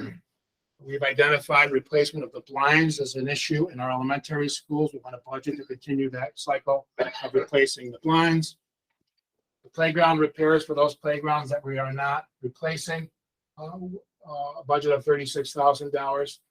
At Donald P. Sutherland and Belltop schools, there's one custodian working in the evening. We feel it's a safety issue, and we also feel like in some cases that would benefit from having an additional person to get the cleaning done in the evening. What we're envisioning here is one person who would be split between the buildings. In the event that we were lacking a sub, somebody was absent in another building, that person would be a floater. That person would be assigned to float and go to another building. This one we're still working on. I just want to explain the concept. Linda and I and Paul Bickle are talking about this. We're not sure if it's actually going to work out yet, but we're confident it might. The district has put in new boilers, new heating and ventilation systems as part of our capital project work. They're computer-based systems. They require preventative maintenance. Those systems generally are supported by a contract for service from the manufacturer, which in our case is Trane, Trane, Trane. Okay. We're going to bring back data to you to show how much we spend on that contractual service over the last few years by bringing them in to maintain, to do preventative maintenance on what are really more sophisticated systems.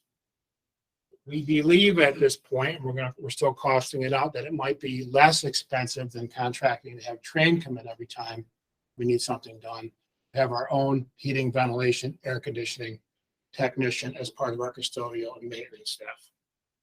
Additionally, there is a civil service title available in Rensselaer County that supports the duties that Mr. Bickle needs. But we've also received a request from Little Red Schoolhouse, North Greenbush School District. Do we have anybody currently who could help them maintain their heating and ventilation systems and do preventative maintenance? So we're talking with them about what they would pay in terms of revenue to the district that may offset some of the costs posed by the HVAC technician. So this is a work in progress. The idea is we might save money in contractual expenditures by having our own person, and we might gain some revenue by having that person help out the North Greenbush School District. We also want to provide some additional training for our transportation staff. We're doing CPR training, we're doing AED training, we do training on working with children with disabilities. And we want to add to that because we know how important making sure that our bus drivers and our bus aides are prepared to be able to respond to student needs. And as we reported previously, when we discussed keep maintaining the current 3 pre-K classes, plus the 7 or 8 slots that we have at ECHEC, we want to move about $100,000 of those expenses in the general fund. So all in all, the requests at this point total $1.7 million. Next slide. Right. On the revenue side of the budget, we start with looking at the current tax levy, which is $58.3 million. At this point in the budget process, and we're working really hard to look at our revenues. We know that the board wants to make the district budget affordable to the taxpayers. We're at 1%. 1% increase, again, is approximately $583 additional $1,000. I would caution the board that generally going with a 0% tax levy increase over multiple years, depending on the circumstances, may put the board in a position in future years to potentially have to spike the tax levy more so than what the community may anticipate. Secondly, we cannot count on the level of a 21% foundation aid increase every year, which is about $4.2 million next year. We're going to be leveling off. I look at the foundation aid increase we're getting this year is money that we were supposed to be getting in prior years in a one-year bump. Typically, the foundation aid, other districts are not getting what we're getting. Some districts are getting somewhere between around 3%. And those districts that were overfunded are getting very little compared to East Greenbush. So a 1% tax increase at this point in time and still under consideration as to what we might be able to do. But in generally, multiple years or consecutive years of 0% tax levy increases to put the district in a position where the taxes either have to go up more so than what we would like in future years, because that foundation aid is not going to necessarily keep pace with what we're getting this year. Secondly, the only other option when you were faced with that is to start the process of utilizing your fund balance to pay for recurring expenses. And that's a dangerous trend to get on And the third thing is you have to cut programs and services. And our community, deservedly so, has high expectations for the educational programs that we provide. So I think we're at a good point. I know we're going to have discussion of this. We're at 1% right now. Payment in lieu of taxes, I mentioned that they're going to go down next year. We've done some reviews. Some of the pilot schedules are being adjusted. State aid, very good situation, as Assemblyman McDonald said, in terms of what we're getting this year. And he acknowledged that in part is because we weren't getting what we were supposed to be getting. So we're getting about a $4.2 million increase. Keeping in mind, about 460,000 of that, Linda? 426,000. 426,000 of that, unless the state budget changes, we're going to be told to spend that on tutoring for grades 3 through 8. So that's not revenue available, discretionary revenue. That's to add a program. So we're really only getting a $3.8 million increase in state aid. We're going to have to, on the expenditure side of the budget, put a tutoring program on that for $426,000. So that's not revenue available necessarily at this point to lower the tax levy or to spend on something else. The federal revenue is generally Medicaid reimbursement that is for eligible special education services that the students receive, for which we can be reimbursed, such as physical therapy, occupational therapy, and speech. Federal revenues covered. Generally other revenues includes fees we charge for utilization of the buildings, revenue that we might make through athletic programs, refunds from services that we get through Questar BOCES at the end of the year, and those go into the general fund.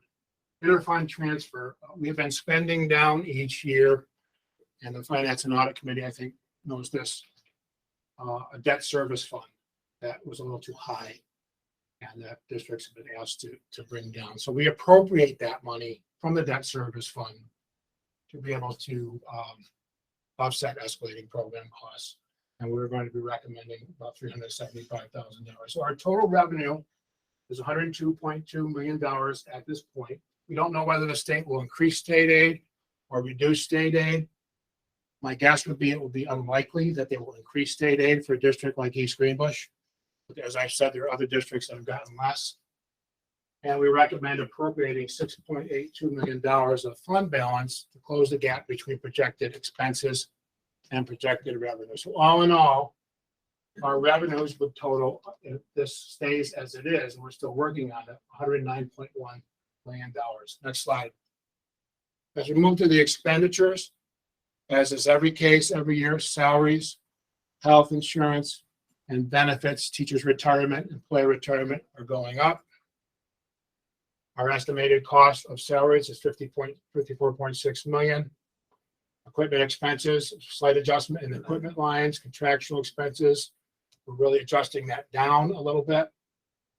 Supply going up. We're impacted by inflation, no different than any private business or any homeowner or family. So we're adjusting our supplies budget a little bit to account for increased costs. Software staying about the same. Tuition, our tuition payments that we pay for our students who are educated outside the district. And then textbook funds, which are reimbursable by state textbook funds, BOCES. We're still in the process of finalizing our BOCES budget. So this number of $6.7 million may change. One of the things we have to do through working with Bill Coyle and the PPS department is we have to verify those students who are receiving special education services who will need to go to a Questar program next year. Those are tuition slots that honestly may go up because of some of the student needs that we are experiencing. Our benefits are $29.1 million. Our debt service is $6.9 million. That's principal and interest on our borrowing for previous capital projects. Without the additions that I listed, the different things I listed, such as the music teacher and some of the adjustments that we made, our budget would go up 2.45%, $107.4 million.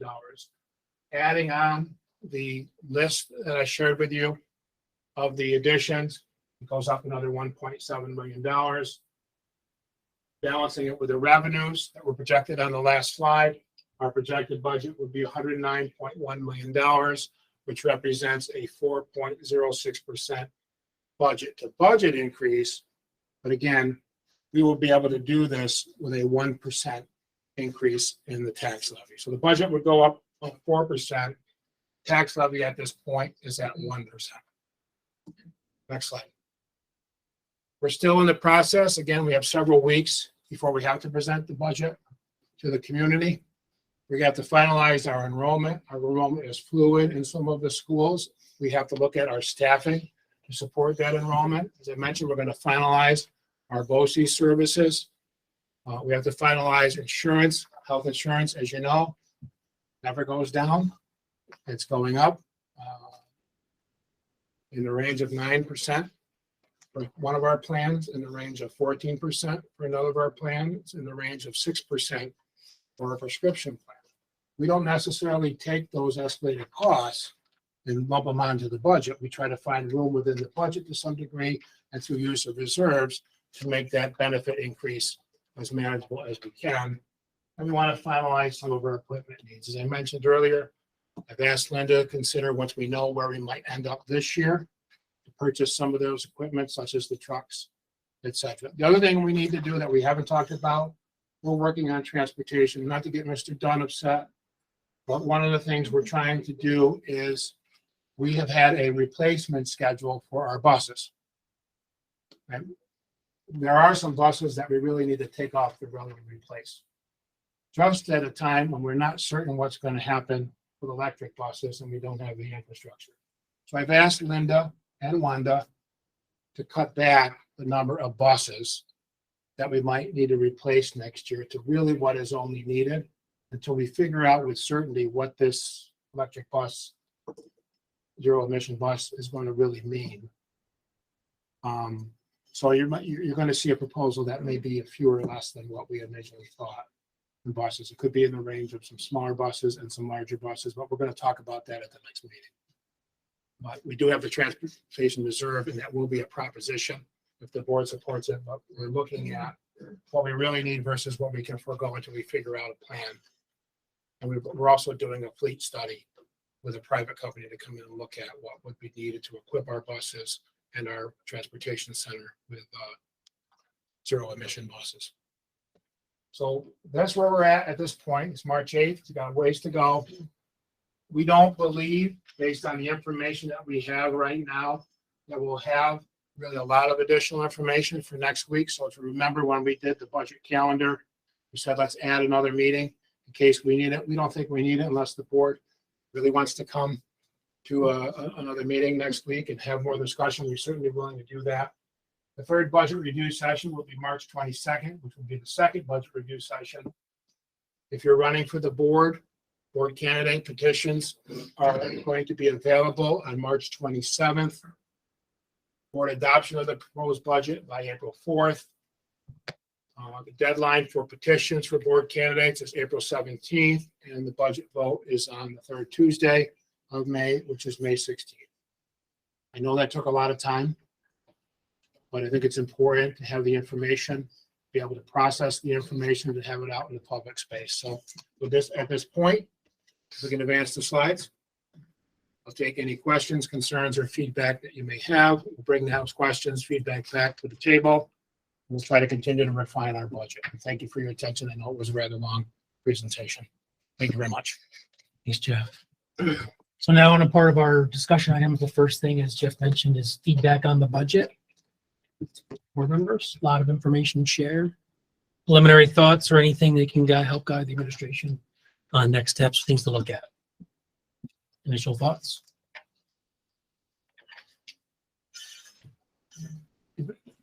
I like the additions of personnel that you're putting in there. Third principal, assistant principal is definitely needed, and I'm strong support that. Thank you. I agree with that. I had a question about the reading teacher. Did you say there's two retirements at the high school?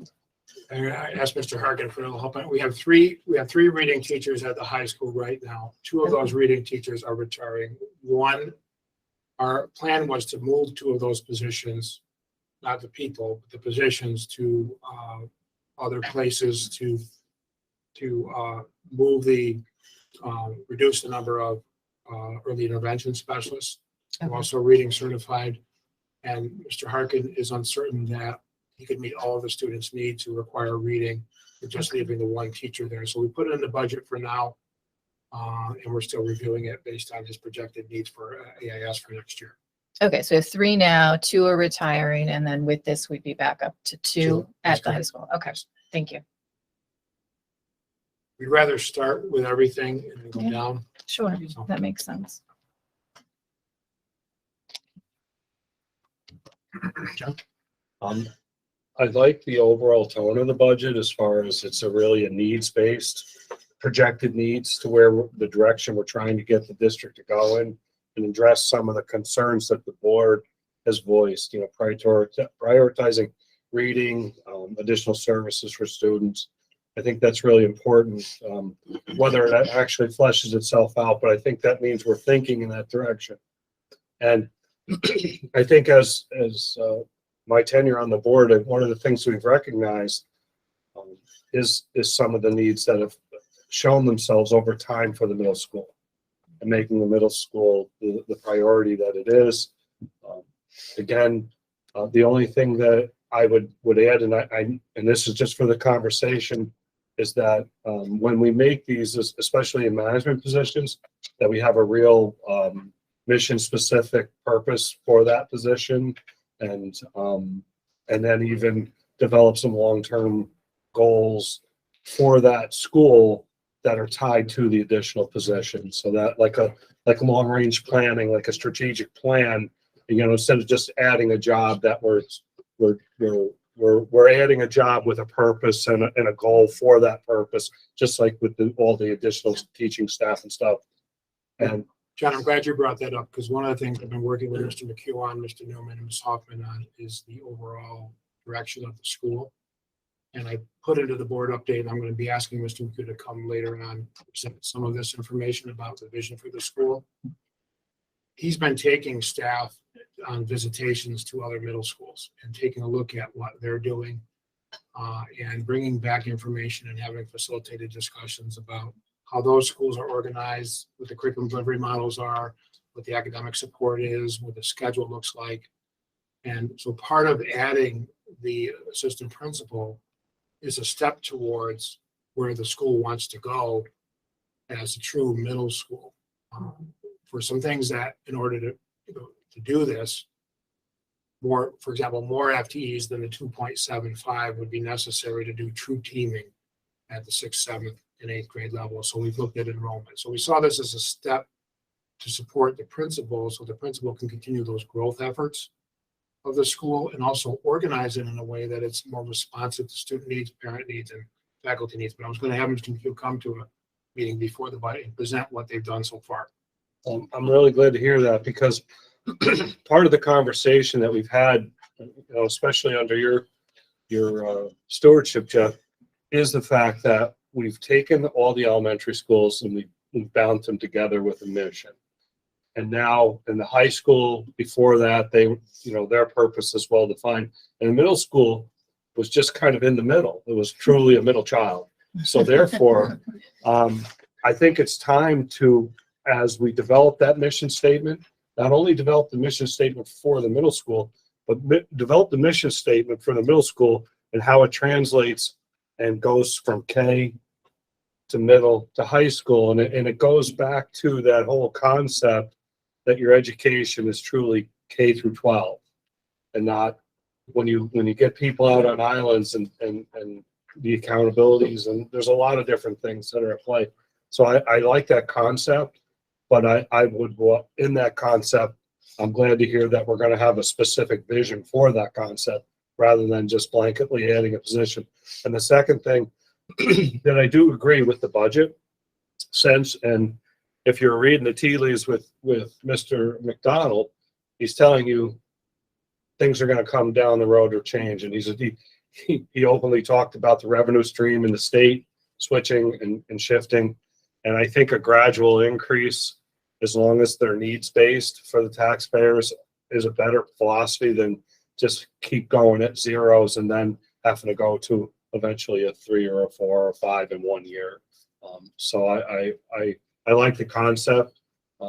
Just like as we flesh it out, I'm excited for the conversation to really validate and justify what we're doing, because I think one of the things that we talk about a lot in this district is folks don't mind paying for it as long as they're getting the services that we're saying we're giving them. And I think that validation is, if we continue to produce that, we will continue to have the support. Thank you, John. If I can just respond to that. You know, one of the things that I love to be able to do as a superintendent is bring to the board a recommendation to do a 0% tax increase every year. But I have to wear my current superintendent hat and the expediency of doing that.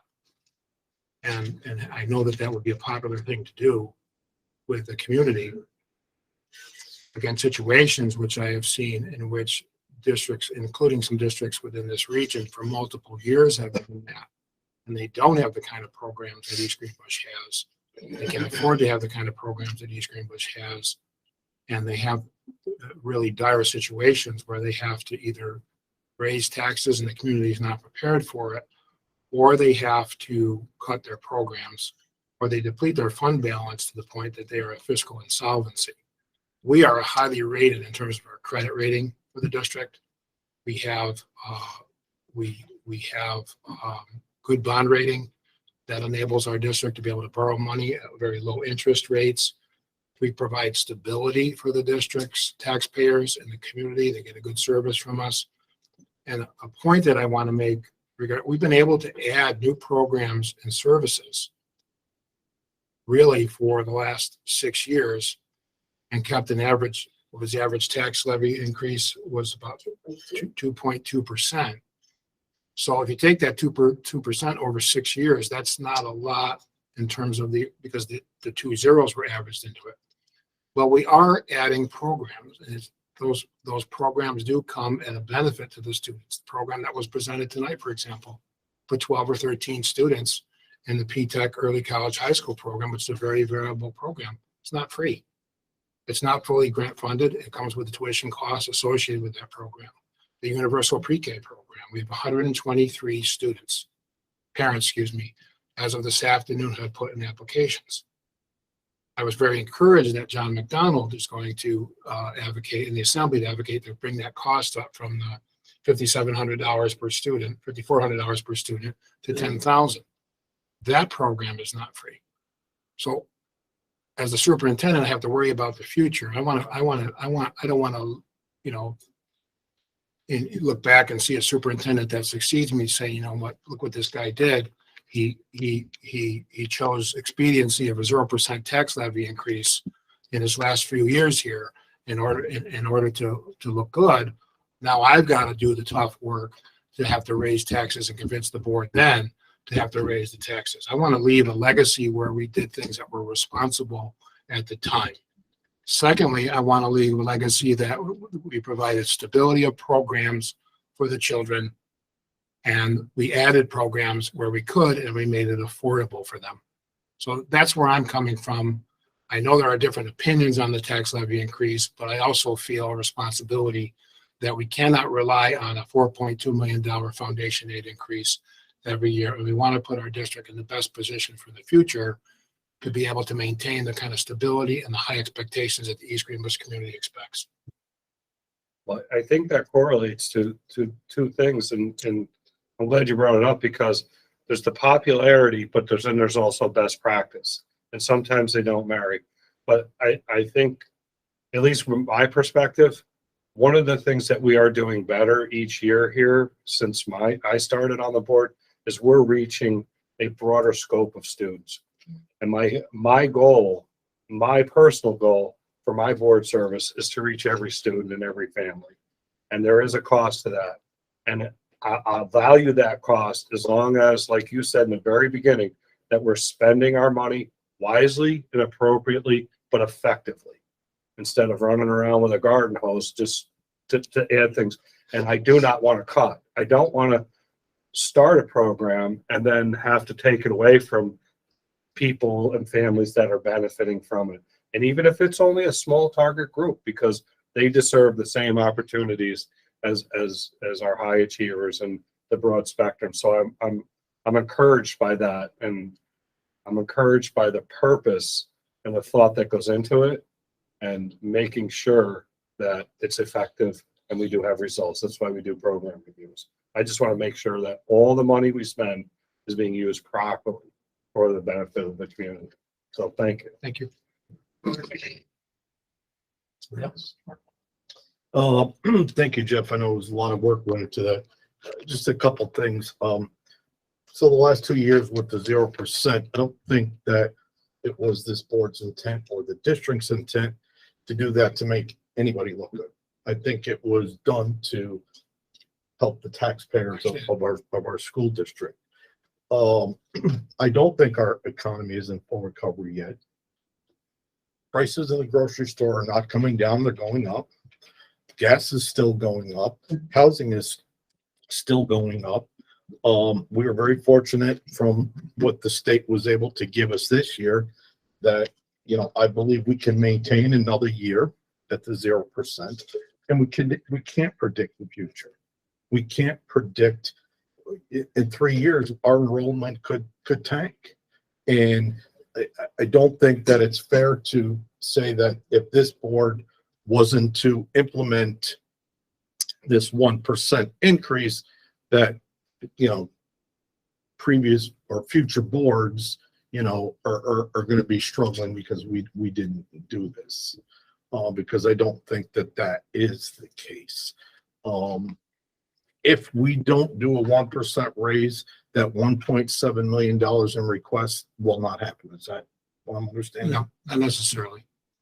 So you could, First, we'd have to look at it. We have to look at everything. We have to look at all of those requests. and I know this is all preliminary. We have to This look at is- all those requests, whether we need to do them or not, in some cases.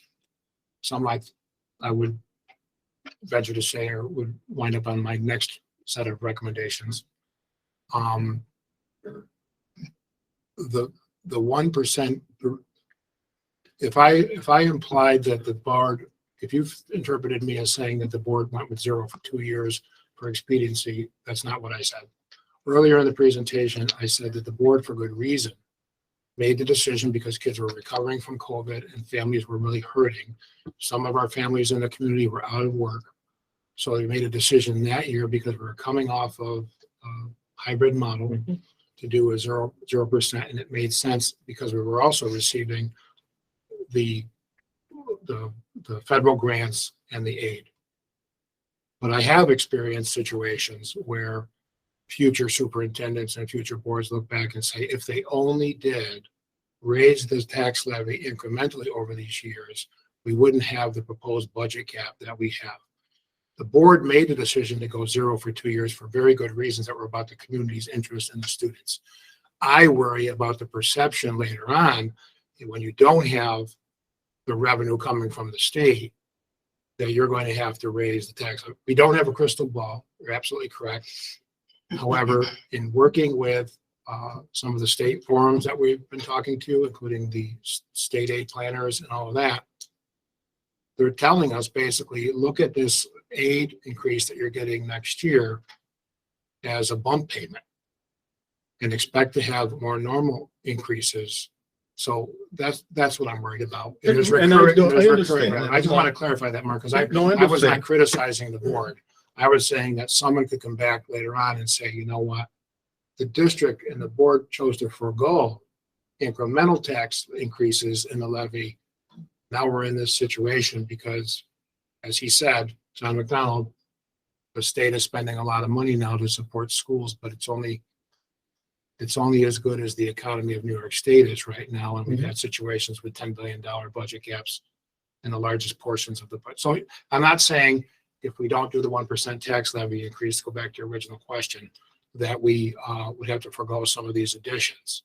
I'm saying it's going to be a tighter budget that may not provide us with the ability to respond in the future to some of the program needs that we may have at the time or some of the emergencies. We maintain fund balance within our budget so that we can handle things like the fuel tanks at the transportation center. Nobody planned on spending that money. We had the money within the budget to be able to do it. So it's things like that. So I'm sorry, long answer to your question. I want input on everything, and I appreciate that you brought up what you did. Thank you. So let's talk a little bit about programs first. I absolutely support the focus on the middle school. It has been one of our biggest areas that we want to make sure that we're trying to continue to grow and continue to join those guys as a community. Because I do feel like they were the meat between the sandwich, and unfortunately we kept forgetting about them. Not intentionally, it was what it is. And COVID took a big hit on them. Even the kids going in still in the middle school is still having challenges. Middle school is hard to begin with. You add in some social issues that COVID may have had, so forth. So I absolutely support that. I do want to say though, I want to make sure we're spending it wisely. I worry a lot about mental health in the middle school. And let's make sure that we're focusing on that area as well, and transitioning the 5th graders to 6th grade and the 8th graders to 9th grade, because I think those are the 2 challenging years. So, I'd ask us to think about that during that $1.7 million and how we can cover those things. And then just back to finances, I guess we're deciding between, do we do a 0 now, or do we do a 1% to maybe reduce down potential pain in the future? But my question is the 1% is really not giving us a lot, right? It's giving us 500,000. Yeah, next year, but it's also recurring revenue in the future, whereas the state aid is not predictable recurring revenue. So you're adding the $583,000 to the levy next year through the 1% increase. That's already in the levy now, and exponentially that would grow if let's say you did another 1% the following year. That's 1% of a higher number. Mm-hmm. So it's recurring revenue, whereas the state aid is unpredictable. So,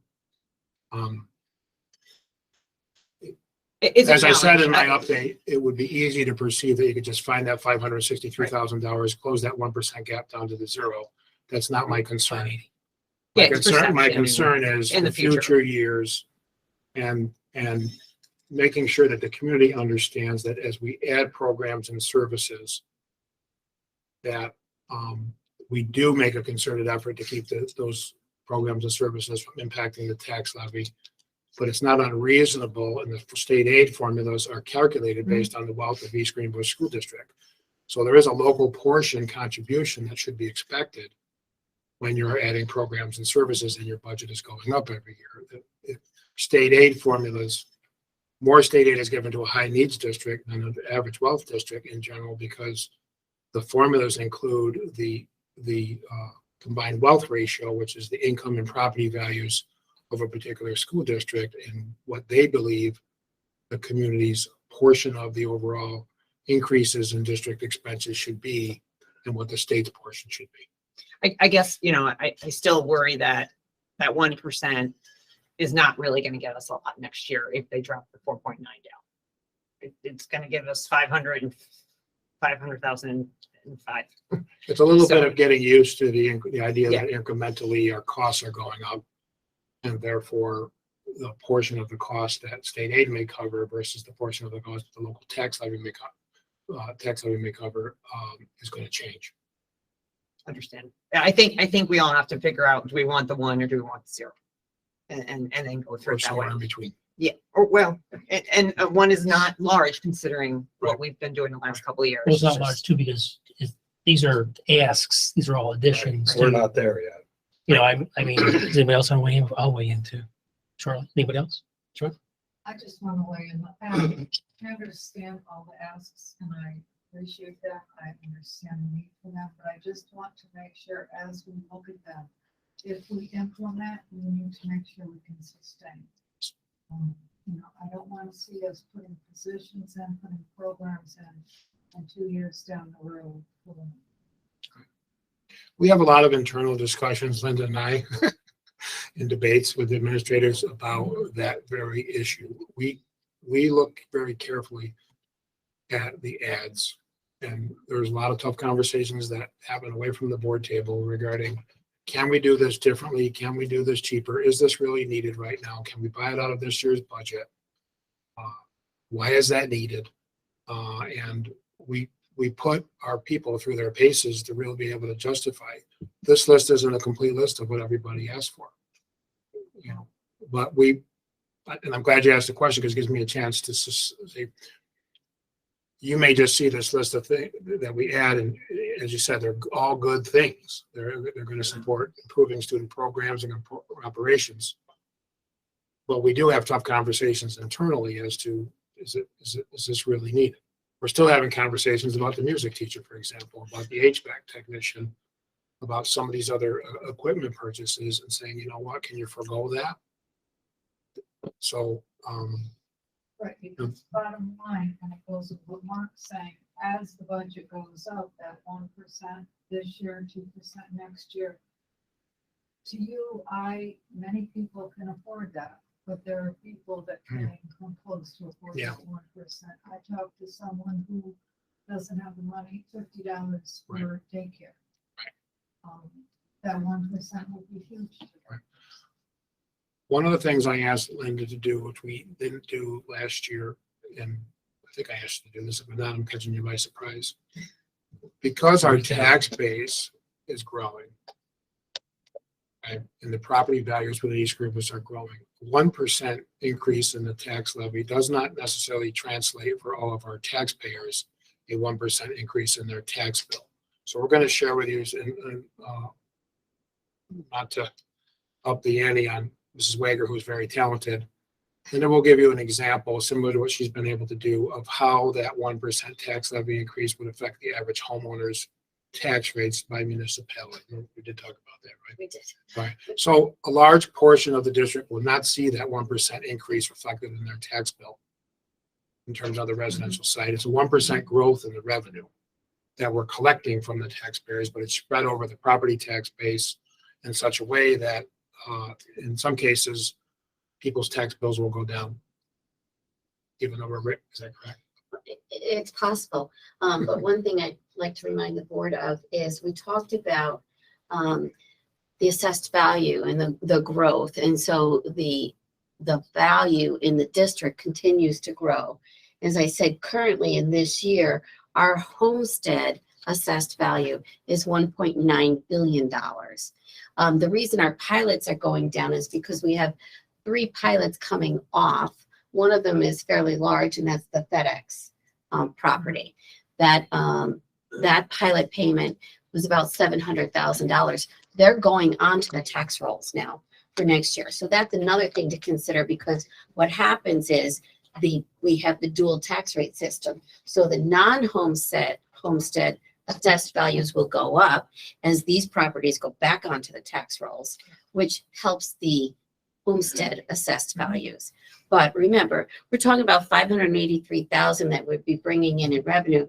It's spread over currently $1.9 billion of assessed value in the district. So it's this 1% it's a minimal effect on an individual's tax bill. We'll show you an example of that in the next presentation. Thank you. So I'm supportive of looking at the resources towards kids, the most benefit kids, the instructional positions. I need to hear more about the technology. I don't understand that piece of it enough. That's 350,000. There's 580. You know, it's a new ad. We didn't talk about expansion of technology and things like that as a budget expense. We have the bond monies, right, unspent still. We have plenty of those We monies. have some smart schools. Smart schools, bond right? money. So I need to hear more about that, because that's a huge chunk of, if you were to look at that in the 583 scheme of things.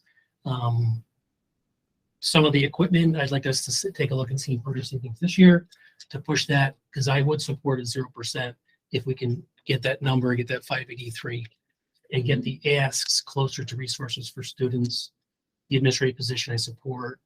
The SCL initiative, the 25 grand there, is that another unit for PD? Is that what that is? Yes. Additional unit? Okay. And then the school front. I'm sorry, I was going to respond to that. it's not necessarily another unit through Questar. No, it is some additional. We are doing some things through Questar still maintaining, but we have some embedded work as well. We have a pretty good sized PD budget, right? Yeah. I mean, it's sufficient. I look at that again. Again, I want to support staff.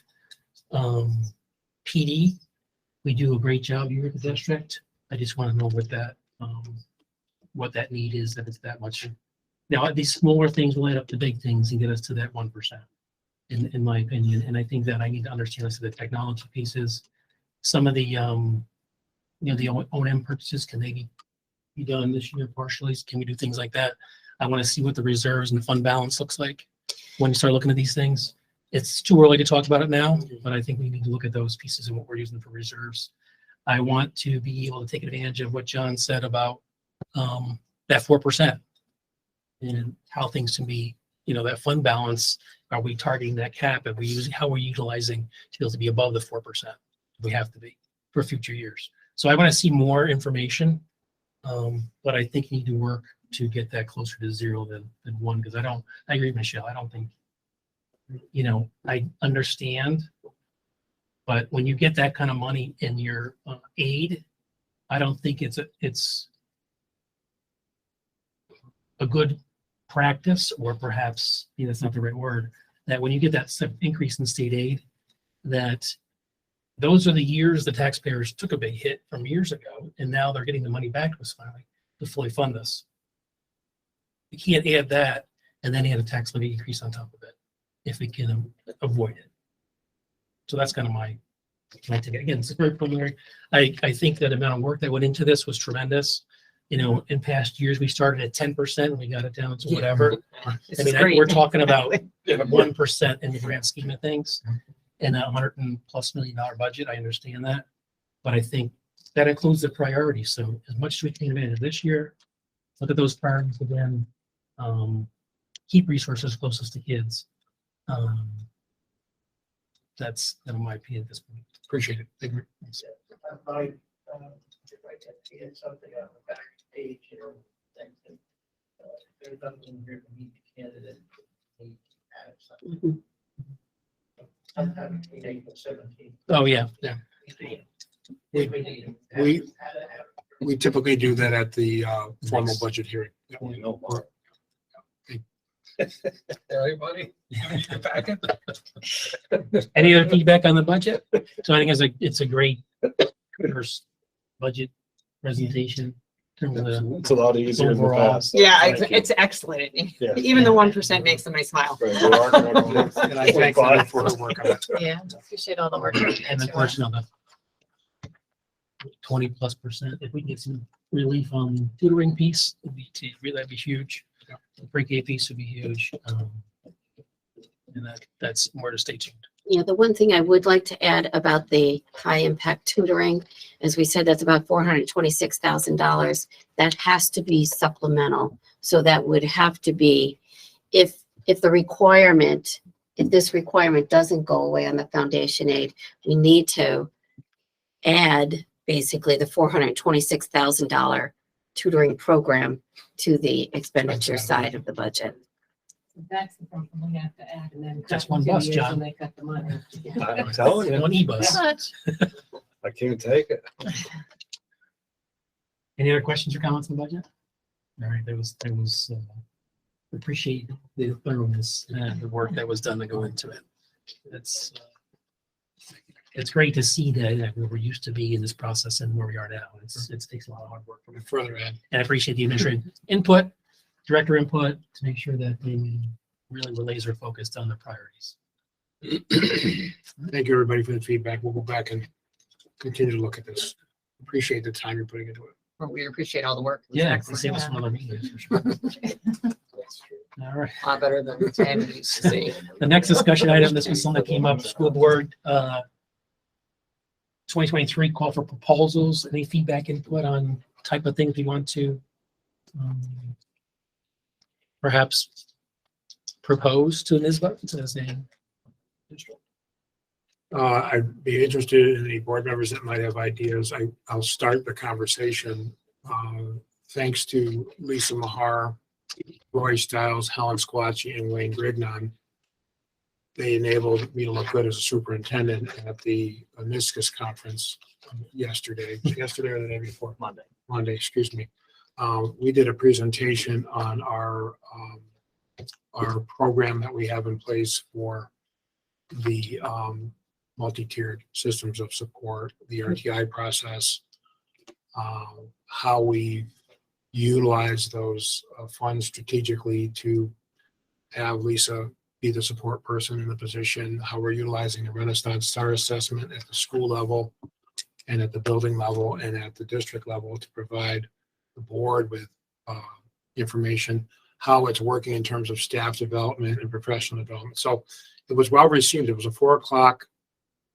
It was a 4 o'clock workshop just prior to the social event, and we had a good 30 to 35 people stay and attend. We had a couple of people from districts come up to us and ask us for more information afterwards. One thing that we didn't do a lot of was the due diligence that the board had demonstrated in looking at those federal grants, how to be strategic, sustainability, what were the students' needs. So if we were to do that kind of a presentation at school boards, we'd add another levels to it in terms of the board's role in promoting accountability for those resources being spent. And we could show actually through the assessments that we're actually impacting kids and closing the learning gap. So that would be a suggestion I would make, that, you know, you add another piece to it and say, well, this was something that the board wanted in terms of sustainability, in terms of making sure that we were accountable, ensure that we were making sure that we had a mechanism to report back to the board our progress. That's one area. Other area would be safety. I think we are a flagship district, lighthouse district in regard to school safety and what we're doing. So that would be another category where we could really polish up a good presentation and teach a lot of districts on what we're doing. Those are just two I ideas. think things, I mean, I know the pre-K program process, you know, it's been like for a district, we never had a pre-K program, that'd be another idea to put in there. I think the long-term planning to our scorecard, our goal setting, our scorecard, and the way we hold ourselves accountable to our own goals every year, and then build on those successes, or go back and continue to work until it's a success. I would think that would be something that could be presented. Okay. Anyone else? What's the deadline for proposal one? What's that? March 27th. March 27th. Okay.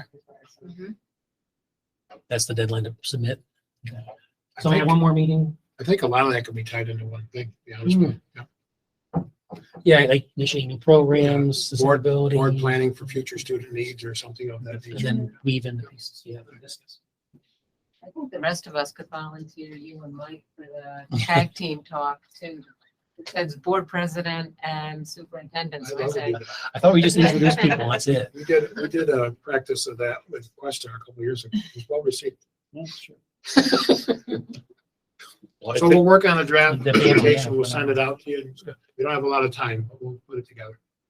I think when you do it, come up, like I noticed when I participated in those conferences and my interaction with other board members, we do a lot of things that nobody else does. And I think if you dial in on that part of the presentation so that it can be a learning experience for people going, you know, not only are you showcasing what you're doing, but you're saying, hey, follow us, follow our lead. And that really sparks a lot of interest as well. So good luck. I'll be in North Dakota. It's in Buffalo, right? Yes, Buffalo. On the There's no Bills game. Yeah, okay. All right. Doing a drive-by. Thanks for that input. Next, moving on to regular business, approval of programs for resident children with disabilities. Questions, comments? Need a motion to approve that? Jennifer, second. Joanne, all those in favor? Approved. Litigation resolution. This is the finalization of the money from the vaping settlement. It's about 20 plus K. Richard? $20,500. Yeah. Any questions or comments? Need a motion to approve that? Jennifer again and Michelle. Those in favor? Approved. And then we have a resolution to approve the EGT MOA regarding the CSE chairperson. Any questions or comments on that? Seeing none, need a motion to approve. Mark, second. Kathleen, all those in favor? Approved. Moving on to committee reports. We'll start with Marissa. Thank you, Mr. Buno. We have 3 administrative vacancies. Our Director of Business and Finance, Mrs. Wager, is going to be retiring effective July 1st. Her position has been posted and the application deadline was Friday, March 10th. However, we made the decision to extend that posting by 2 weeks.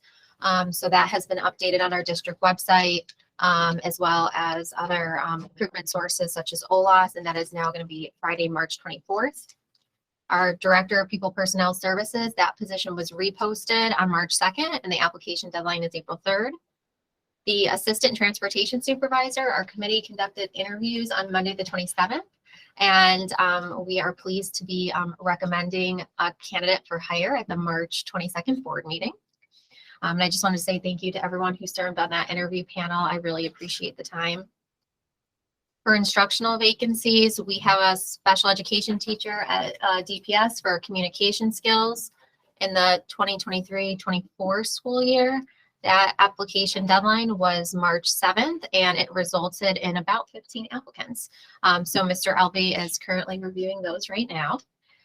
We are continuing to look for a reading teacher substitute for Goff Middle School. Our teacher had resigned in October of this year. We've had an uncertified substitute. That substitute notified Mr. McHugh that he has accepted a full-time job elsewhere. So we are continuing to look.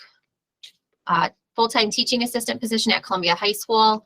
We had 3 candidates apply. Mr. Harkin and I conducted final interviews yesterday, and a recommendation for hire will be on the March 22nd board meeting. And then a teaching assistant part-time vacancy is at Goff. We have reposted that position as the last posting did not result in any candidates. For non-instructional vacancies, we have a mechanic position opened. Our interviews were scheduled for today actually, and our candidate became ill, and so we have to postpone until next week. Bus driver positions, we have 5 vacant driver positions. Our posting closed on February 27th. We actually had 9 interested applicants for those 5 positions. So we are going to be holding those interviews tomorrow. Bus aid interviews, posting closed on February 27th. We held interviews on Friday, March 3rd, and an offer has been made to the candidate, and we're looking for that person to start on March 23rd. Central receiving worker at Columbia High School. Unfortunately, the Civil Service Commission did not approve of this position. We have provided additional information to Civil Service. We requested their reconsideration. And then Mr. Bickle and I also asked if they would like to take a tour of the facility, just so they have a better understanding that it's a central warehouse worker and not a groundskeeper. We have several custodial worker positions that are going to be coming available due to some upcoming retirements. The human resources generalist position was also disapproved by Civil Service. They have requested that the district use an already established position for that role. Columbia County Civil Service had approved of an HR recruiter job description back in 2005.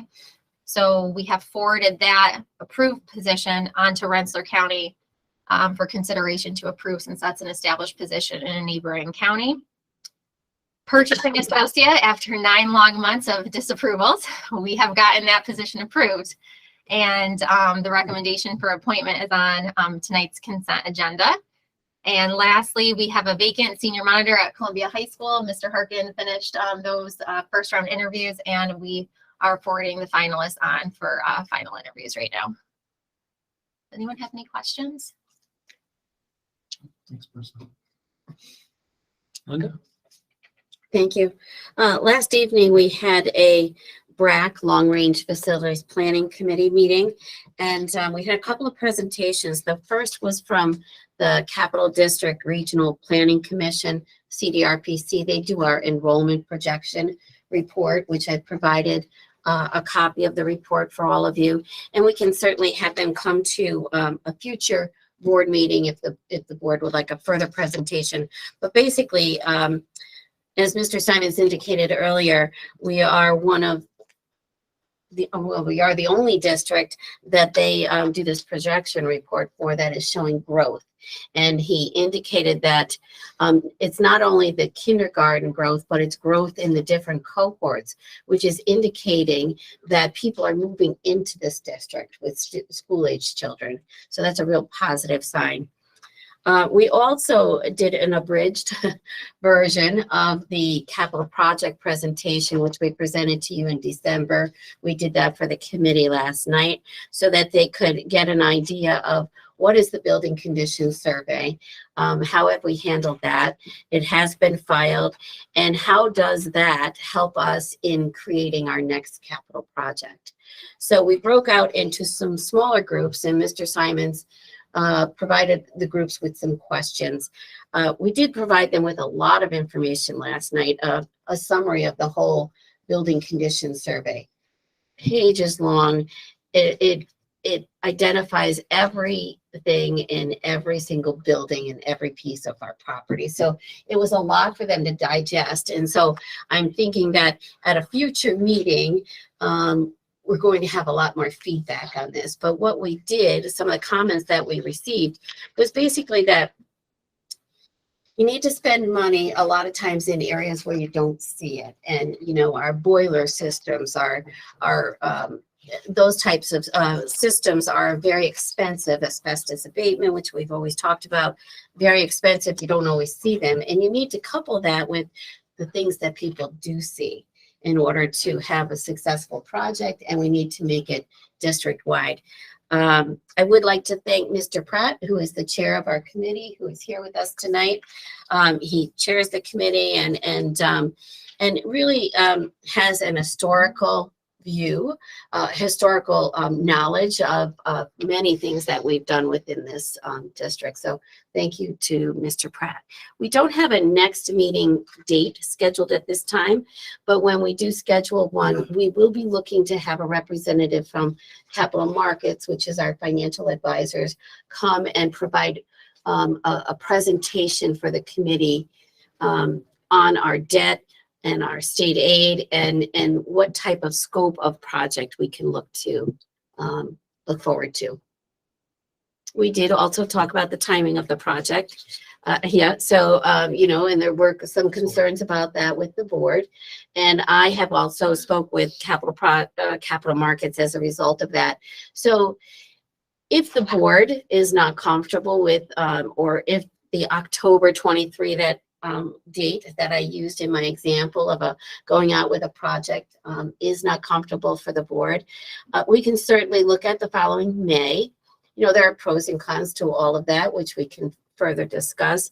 But in the timing of the debt, we'll have to just issue our debt a little bit differently. We'll have to issue it in multiple parts so that some becomes due sooner than others, but that's all short-term debt. So we will be able to, if the board is not comfortable with October, we will be able to look farther out into May of 24. Linda, not to overburden Capital Markets, but I think it would be best if that presentation that they're planning to do with BRAC, they do it here first. Yeah, sure. Okay, so the board sees that information first and then it's presented to BRAC, similar to what we did with the facilities. Absolutely. Okay, thanks. So that's going to give us an overall sense of how high we can go with a project without impacting the local share. Thanks, Linda. Thank you. Right. So on February 27th, the Professional Development Committee met virtually, gave an update on our Regional Professional Development Day, which is March 17th that we're participating in with Questar. We talked a little bit about what that day is going to look like. You know, all of our staff members will be coming in and meeting as a whole group in each of their individual schools to view the virtual opening and keynote remarks. And then from there, there are plenty of opportunities and different sessions that they will be able to participate in virtually. There are some specific groups that will be meeting in person. Some of those sessions are here in East Greenbush. Most of the sessions are in other of the participating districts. In addition to the regional professional development through Questar, Mr. McHugh is having a professional development opportunity at Goff. He has an organization coming in that focuses on mental health and awareness that teachers could also participate in. We began to have a little bit of a discussion on our planning and focus areas for the 23-24 school year. We really want to make sure that our professional development goals are aligned to our Board of Education goals and strategic vision. Had a little bit of discussion around the PD days that we're going to offer next year. So our calendar is going to be set up pretty similar. We're going to have 3 superintendent's conference days, 2 full-day professional development days, and 2 half-day professional development days, which is the same as this year. And then we had a discussion around our future needs. We want to make sure that we're, continuing to focus on best practices around instruction, meeting the needs of all of our student subgroups, having some support around our SEL needs of students, and then also making sure we're offering some targeted professional development for our teaching assistants. And then some ideas moving forward, and some different focus areas. We talked about future needs, some more embedded professional development in ELA and math, some more social emotional learning, and then something that's coming up that's going to affect us next year is computer-based testing for our 3-8 students. That's kind of being phased in over 3 years. And our next meeting is May 15th. Thanks, Roy. Any questions for Roy? Good, thank you. And then Jeff, health and safety. So just to add one point to what Mr. Stiles shared regarding the March 17th Professional Development Day, the program that Mr. McHugh was bringing into the middle school is a program that I learned about at the New York State School Boards Conference in October. Presented a workshop that I participated in and visited their booth. And it's really a program that focuses on helping students, staff, and families know everybody has mental health. And it's normal to have up days and bad days. And it also involves being able to work with celebrities and other people, athletes, to bring into the school to provide role models for kids to understand that, we all have a continuum of mental health depending on the circumstances of what's going on in our life. And I forget the name of it, Jim, but Same Global. Same Here Global. Same Here Global, which is run by an individual who was a college basketball player at Cornell University, was an executive in the NBA front offices of various teams, who has his own story regarding his mental health, and also started this organization to bring athletes and other folks that he has connections with into the school. So we think it's perfectly appropriate for middle school. Roy, I, and Jim met with that individual later in the fall. And I'm really glad that Roy and Jim and the school faculty and staff are bringing it into our school district. The first part is to get the staff aware and get the staff on board, and then it gets rolled out to the parents and the students. In terms of our last health and safety committee meeting, we have a lot of things going on to strengthen our health and safety program. We had a meeting on February 13th.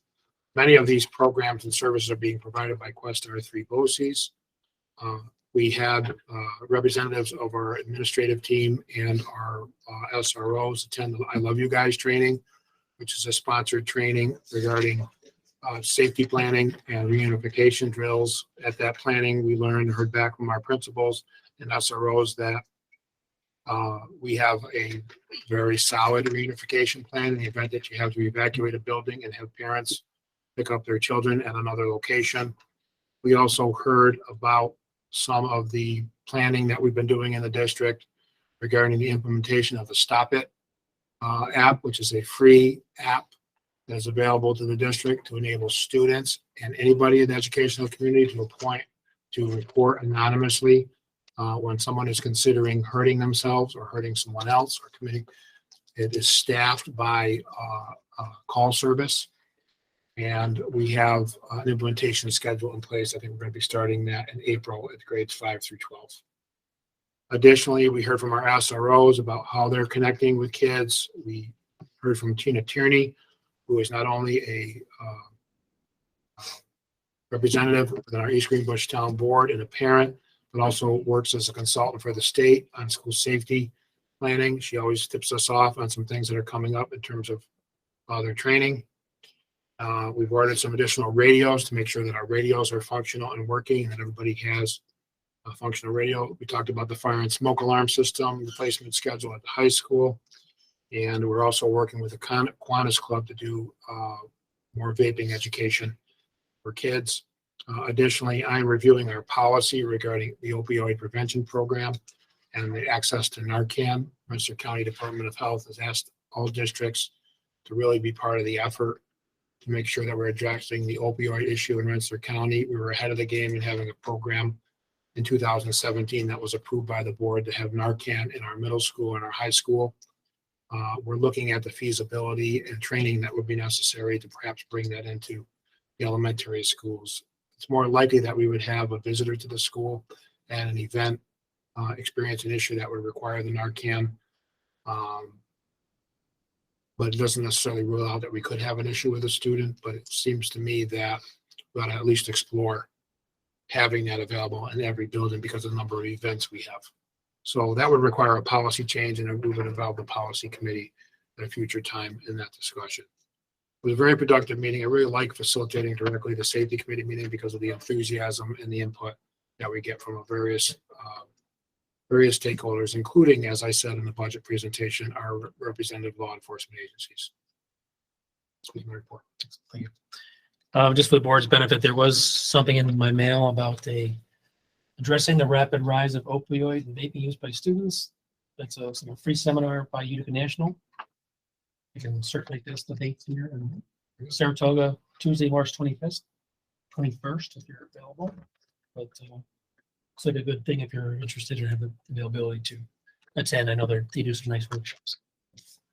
Jeff, at some point, can we have an update on the vaping, the monitors and how we're doing with that? Absolutely. We don't need to do it tonight. Happy to provide Please. All right. Thank you, everybody. Committee reports. A lot of good work going on in the district. Table motions, we have none. Whole business board members. Vaping just brought that up. So anything else? No. Consent agenda, quite a few items on the consent agenda. A lot of good trips for our students, things like that, donations.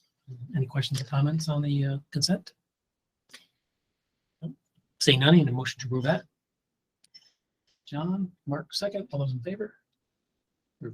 Actually, Linda had a comment, and I know what she's going to say now, so I think it's important. Real quick. Yeah, I would just like to add, one of the donations that is not on the list will be on the list for our next board meeting, March 22nd. But since Mr. Pratt is here tonight, Mr. Pratt did make a $1,000 donation to our One Book, One Community initiative. So I just wanted to acknowledge that since Appreciate Mr. that. Pratt is here tonight. Thank you. Well, thank you, Thank Wayne. you. You're always a great Appreciate it. supporter. Great initiative, yeah. Thank you. And there are lots of organizations on there. Just draw the public's attention to that. If you're watching this on the live stream, the Rotary, the Green Meadow PTO, the Red Mill PTO, the Kiwanis Club, and the House Club. And I appreciate all of those organizations donating towards this program. Yes. Yeah, it's actually very good. And Mr. Pratt. Yeah, Mr. Pratt. We didn't want to For all his time and work and funding. Yeah. Appreciate Yeah, I've only been here about 5 hours for that. Looks like a board member. Yeah. All right, we have an addendum. Marissa was able to hire a bus driver, Dr. Queen. Very good. We put that on the agenda. We know our need for bus drivers. Need a motion to approve that. Someone? The addendum? Jennifer, second.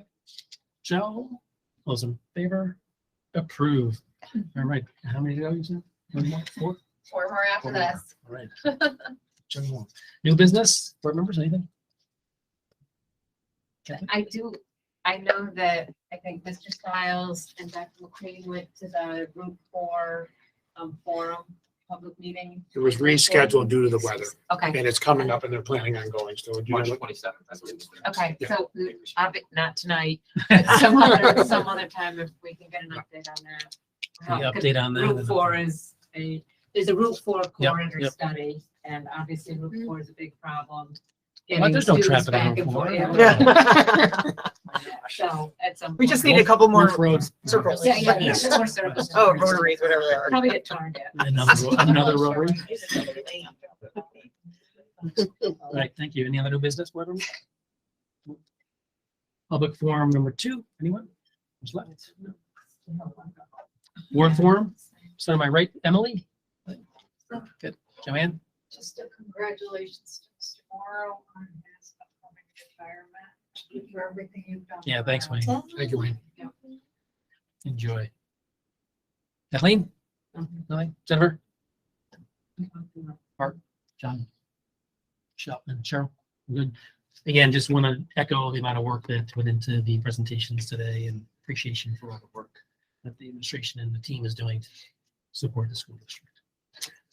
So we do have need for executive session to talk about employment history, and we may come back into public session afterwards. Yes, to For vote on business, vote on one item, yes. Potentially vote on an item. So with that, I need a motion to approve, motion to go into executive session. Michelle, second, John, all those in favor? All right, thanks, everyone. Have a great night.